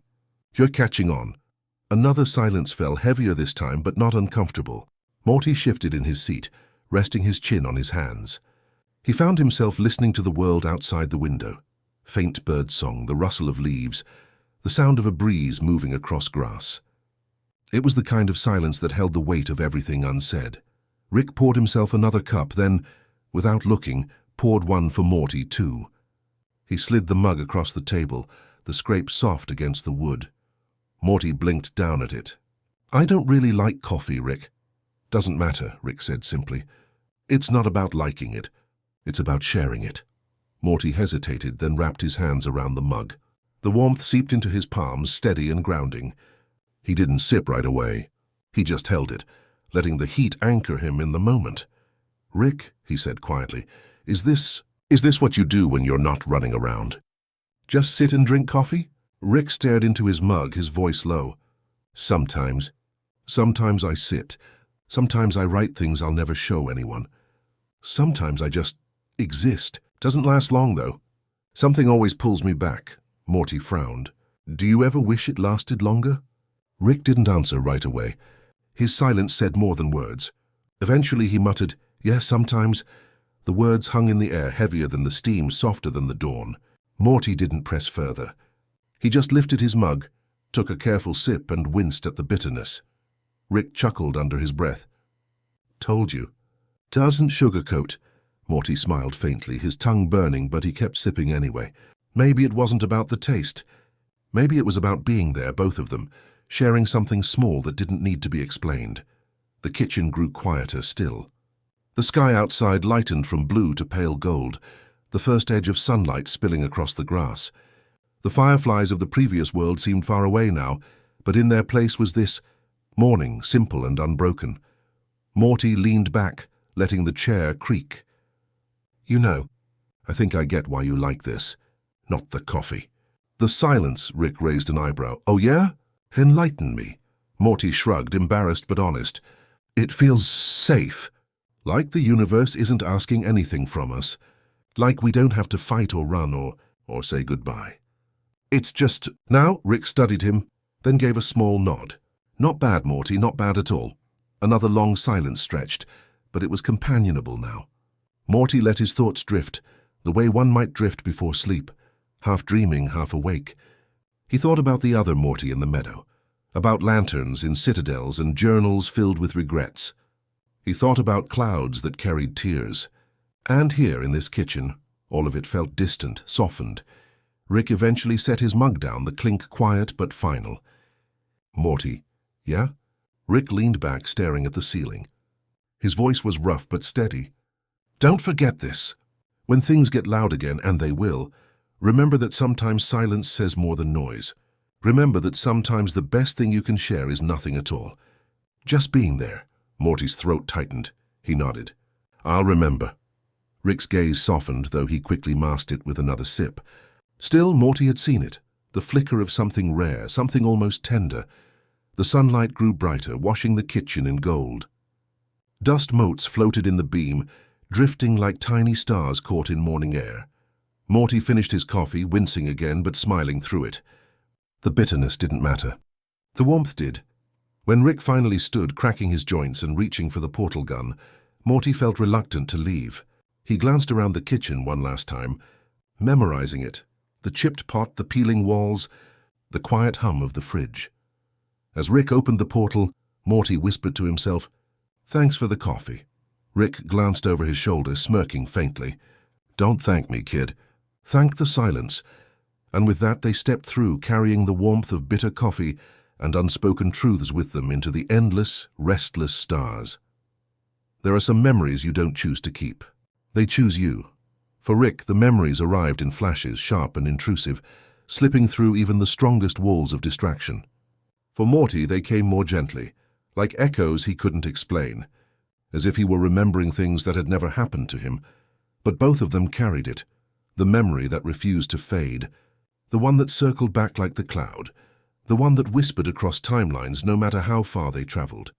It began in the quiet hours, when the stars were still heavy and sleep pulled at their eyelids. Morty would be drifting in the back seat of the ship, the hum of the engine like a lullaby when he'd see it. A house. Just a normal house. White siding, a slanted roof, a swing swaying in the yard. He'd never been there before. He knew that. But the image pressed itself into him, as if it were his own. Rick noticed. Of course he did. He always noticed. "You're thinking about it again," Rick muttered one night, eyes on the stars ahead. Morty blinked awake, startled. "What? No, I don't lie, Morty, I can tell. Same damn picture. Comes back, doesn't it?" Morty hesitated, then nodded. "Yeah, I don't know why, but it feels real, like I've been there even though I haven't." Rick's jaw tightened. He said nothing for a while. The silence stretched thin, like paper pulled to tearing. Finally, Rick whispered, almost to himself, "It's because it's mine." Morty sat up straighter. "Yours?" Rick didn't look at him. "A memory I can't shake. Guess I dragged you into it somehow. My mistake." But Morty knew it wasn't a mistake. Memories weren't just pictures. They were currents, rivers that pulled you whether you wanted them to or not. And this one was strong enough to carry them both. The memory returned again and again, sometimes when Morty least expected it. He would be staring at a new universe, marveling at skies made of glass or oceans that sang, when suddenly the image of the house flickered before his eyes. He could almost smell cut grass, hear the rusty squeak of that lonely swing. He tried once to ask Rick about it directly. Who lived there? Rick froze, the portal gun halfway raised. His hand trembled, just for a second. "Doesn't matter, but it matters to you," Morty said softly. Rick shot him a sharp look, but there was no bite in it, only weariness. "Memories aren't facts, Morty, they're ghosts. Doesn't matter who lived there, they're gone." Yet the memory kept returning, defying his words. Morty began to see more pieces. A woman's laugh, carried faintly through an open window. The sound of dishes clinking in a sink. a child's toy half buried in the yard. Each detail landed in him as if it had always been his own. One evening, unable to stop himself, Morty whispered, "Was that your family?" Rick didn't answer right away. His face folded in on itself, shadows deepening in the lines around his mouth. He poured himself a drink, swallowed hard, and muttered, "Don't romanticize it, Morty. Family's just noise you remember when it's gone." But Morty could feel the truth under the deflection. The memory wasn't noise. It was an anchor, dragging Rick no matter how far he ran. Morty wondered why this memory was so stubborn. Out of infinite lives and infinite timelines, why this? Why did the house with its swing and its laughter haunt Rick more than all the wars and losses they had endured? He began to think that maybe some memories didn't care about importance. They returned simply because they carried love, even if that love had soured or broken. One night Morty dreamed he was standing in the yard of that house. The grass tickled his ankles, and the swing creaked lazily in the wind. He reached for the door, but before he could open it, he woke to the sound of Rick shifting in the pilot's seat. Rick was awake, staring out at the void, eyes glossy as if he too had been inside that dream. Morty almost said something. Instead, he sat quietly, respecting the silence between them. Because sometimes the memory didn't need to be spoken. It just needed to be shared. The memory followed them into every place, even into the strangest universes. In a city of glass towers, Morty saw its reflection. In a cave of glowing moss, he smelled its air. In a realm where everyone was asleep, the swing appeared in the corner of his vision, and every time, Rick stiffened, then said nothing. It wasn't until much later, as they sat beside a dim campfire on a world without electricity, that Rick finally cracked. "You know why it keeps coming back?" he asked suddenly, his voice low and unsteady. Morty shook his head. "Because I keep letting it." Rick stared into the flames, eyes hollow. "Most memories fade, Morty. They dissolve, break apart. But this one, I feed it. I keep it alive, and it keeps me alive too." Morty's heart ached. "Even if it hurts." Rick gave a bitter laugh. "Especially because it hurts. Pain means it mattered. And maybe that's the only proof I've got left, that I was there, that they were real." Morty thought about that long into the night. He realized then that memories weren't meant to vanish. Even the painful ones carried truth. Even the ghosts deserved their space. When the fire dimmed and silence wrapped around them, Morty whispered almost like a vow, "I'll remember it too, Rick. If you ever forget, I'll remember for you." Rick didn't answer, but the way his shoulders lowered, the way his breathing softened, told Morty the words had landed. From then on, when the memory returned, as it always did, Morty didn't fight it. He welcomed it. The house, the swing, the laughter, the ache. He understood now. Some memories were meant to haunt you, not to punish, but to remind. And in that reminder, Morty felt something both heavy and gentle. A connection, a thread between him and Rick that stretched beyond words, beyond time, beyond even the universes they wandered through. The memory that kept returning wasn't just Rick's anymore. It was theirs. And in the quiet hours when the ship drifted through the sleeping dark, they carried it together, an image of a home that never let go, even when everything else did. Morty had grown used to sleeping in strange places, cockpits buzzing with unsteady engines, camps beneath alien skies, motels that felt like they belonged to someone else's life. Sleep came to him like a truce, uneven but necessary, a way to soften the edges of endless travel. But one night, though perhaps it wasn't a night at all, just a slow turning of some distant world, Morty slipped into a dream unlike any he had ever known. It began with a door, not a portal, not one of Rick's inventions, but a plain wooden door with a brass knob, glowing faintly in the dark. Morty touched it, and it swung open without effort. On the other side was home, not just his home, the one with his mom and dad, the one where summer mornings smelled of cereal and cut grass, but every version of home he had ever longed for. The light spilled warm across the floorboards. The sound of his mom humming drifted from the kitchen. His dad's laugh, awkward but genuine, echoed faintly. He saw his sister sprawled on the couch, rolling her eyes but smiling anyway. And yet when he stepped inside, time didn't move the way it usually did. Nothing ended. No arguments broke the peace. No moment dissolved into the next. It was as if the house itself had chosen to stay in one perfect, unbroken breath. Morty felt his chest tighten. "Is this real?" he whispered, but the dream didn't answer in words. It answered with warmth.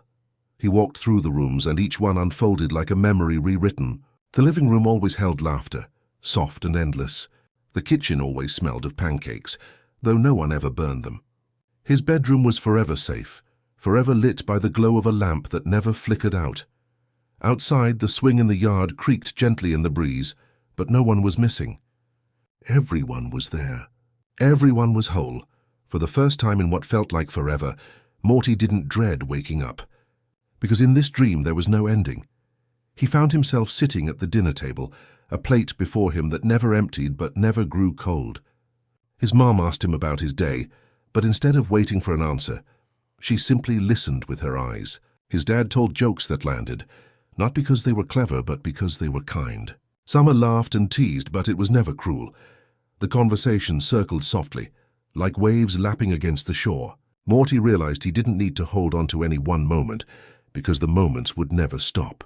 They looped without breaking, as though the dream itself knew what he had always wished, that some things didn't have to end.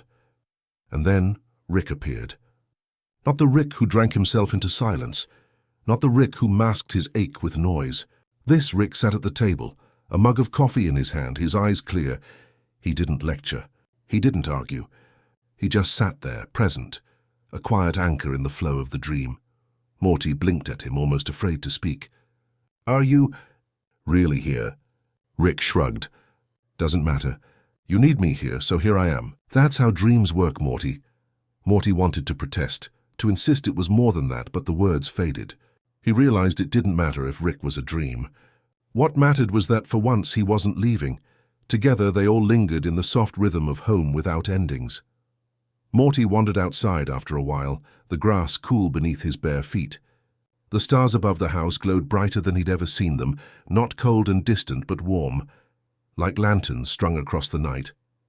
He lay back in the yard, staring up, and whispered to himself, "I don't ever want this to stop."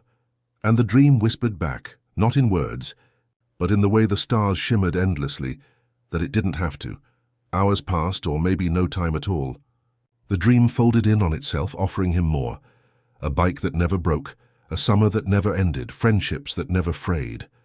He saw infinite versions of home, all stitched together into one.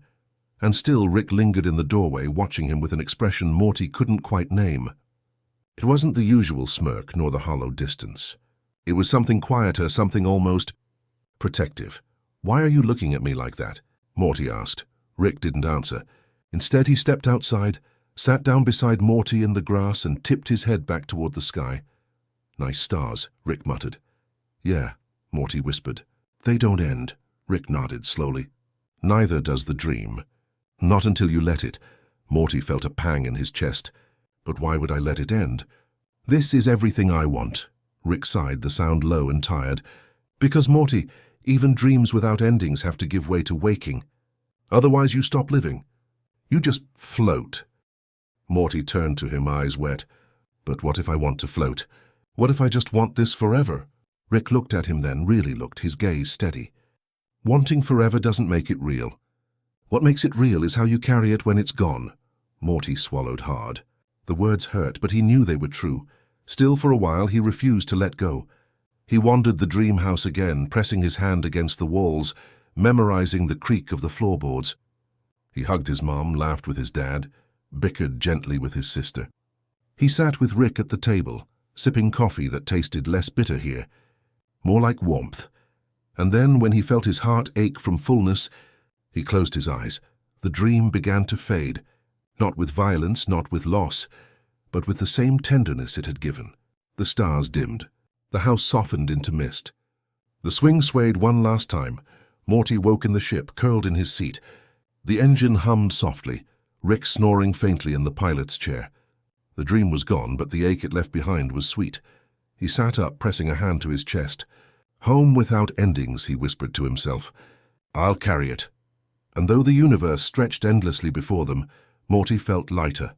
Because even if the dream couldn't last, its warmth stayed with him. An ember he could keep close, a memory that would never truly vanish. Somewhere, in some corner of his mind, the swing would keep swaying. The light would keep spilling. The laughter would keep looping, and Morty would return to it again and again whenever the silence grew too heavy, because home without endings wasn't a place. It was a feeling. And feelings once found could never be entirely lost.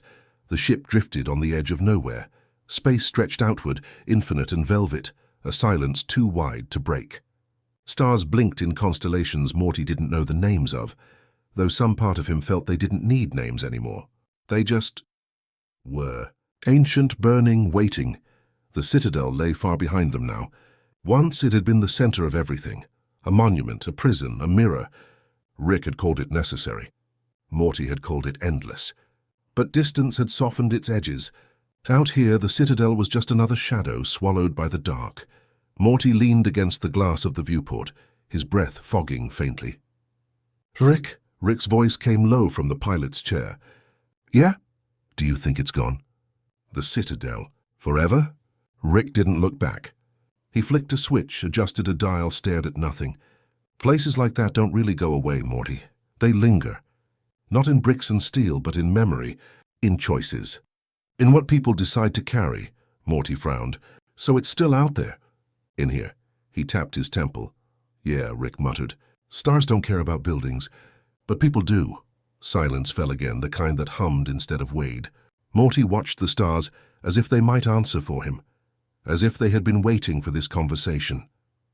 He thought about all the versions of himself. The Mortys who had walked hallways lined with Ricks, who had been catalogued, tested, dismissed. He thought about the weight of that place, how it pressed on his chest even now. But here, beyond it, the weight seemed lighter, almost bearable. "Rick?" Rick exhaled, his voice heavy but not impatient. "What now, Morty? Do you ever wish we stayed? Back there, I mean. At the citadel." Rick finally turned. His eyes were shadowed but clear. "No, not even once." Morty nodded, then shook his head. "Me neither. But I can't stop thinking about it," Rick grunted. "That's the trick, Morty. You don't stop thinking about places like that. You just decide if you let them own you." The words sat between them like an anchor. Morty wanted to push them away, but instead he let them sink. They drifted for a while longer, neither speaking, both staring out at the scatter of light. It felt less like travel and more like floating in the breath between heartbeats. Finally, Morty whispered, "Rick?" Rick groaned, but it was gentler this time. "What now, Morty? Do you think there's something beyond all this? Beyond universes, beyond versions, beyond the citadel, beyond Hearse?" Rick didn't answer right away. His gaze tracked a falling star that cut across the black before vanishing. When he spoke, his voice was almost soft enough to disappear. "Yeah, maybe, probably. But if there is, Morty, it's not for us to see." "Not yet." Morty's chest ached at the words. Not with sadness, not exactly, but with the strange sweetness of knowing something ended and something else began. He leaned back in his seat. The hum of the ship felt like a lullaby now, the rhythm steady, constant. He thought about home without endings, about memories that returned like tides, about all the versions of Rick who were both here and not here, and suddenly he felt it. The stars were not empty. They were filled with presence, with echoes, with the quiet weight of every journey they had taken. "Rick," Morty said softly, "we made it beyond the citadel." Rick smirked, though it didn't reach his eyes. "Yeah, we did. Does that mean we're free?" Rick's silence stretched long enough that Morty wondered if he had fallen asleep. But then Rick spoke, almost too quietly to hear. "Freedom's not a place, Morty, it's a choice. Out here, it's just easier to believe in it." Morty closed his eyes. The words wrapped around him like a blanket. Maybe they weren't answers, not really, but maybe answers weren't what he needed. He thought of the citadel crumbling behind them, thought of stars stretching infinitely ahead. Between them lay only silence, but it was the kind of silence that breathed instead of breaking. For a long while, Morty didn't speak. He let the stars talk instead. They blinked and shimmered, not as cold fire, but as gentle markers in the void, each one reminding him that there was always something beyond. When he finally opened his mouth, his voice was small. "Rick, yeah?" "I don't think I'm scared anymore." Rick didn't laugh. He didn't scoff. He didn't dismiss it. He just nodded once, eyes fixed on the horizon that had no end. "Good, Morty, that's good." And in that moment, Morty believed him. The ship continued on, though there was no destination to mark. It didn't matter. Beyond the citadel, beyond endings, beyond every version that ever existed, there was only this, a boy and his grandfather, watching stars that asked for nothing in return. No citadel could contain them anymore. No thread could bind them. No memory could weigh heavier than the simple act of breathing in the quiet of an endless sky. Morty thought of home again. Not the dream, not the version without endings, but the home inside him, the one he could carry no matter how far they drifted. And he smiled. Rick caught it out of the corner of his eye. He didn't say anything, but his hand reached for the console, steadying the ship as if to steady the moment. "Stars beyond Citadel," Rick murmured, almost to himself. "Guess that's where we are now," Morty whispered back, his voice barely a ripple in the silence. "And it's enough." The stars didn't answer. They didn't need to, because they had already spoken. In their endless glow, in their refusal to fade, in their promise that beyond every citadel, every shadow, every ending, there would always be light. And so the ship drifted onward, carrying them both into a night without borders, into a universe too vast to own, too kind to close, too infinite to end. Rick closed his eyes for just a moment. Morty leaned against the glass, staring at stars that no longer scared him. And the silence they shared was not empty. It was full. The story ended there, where endings became beginnings, where beyond was enough, and where the stars themselves kept watch long after words had fallen still.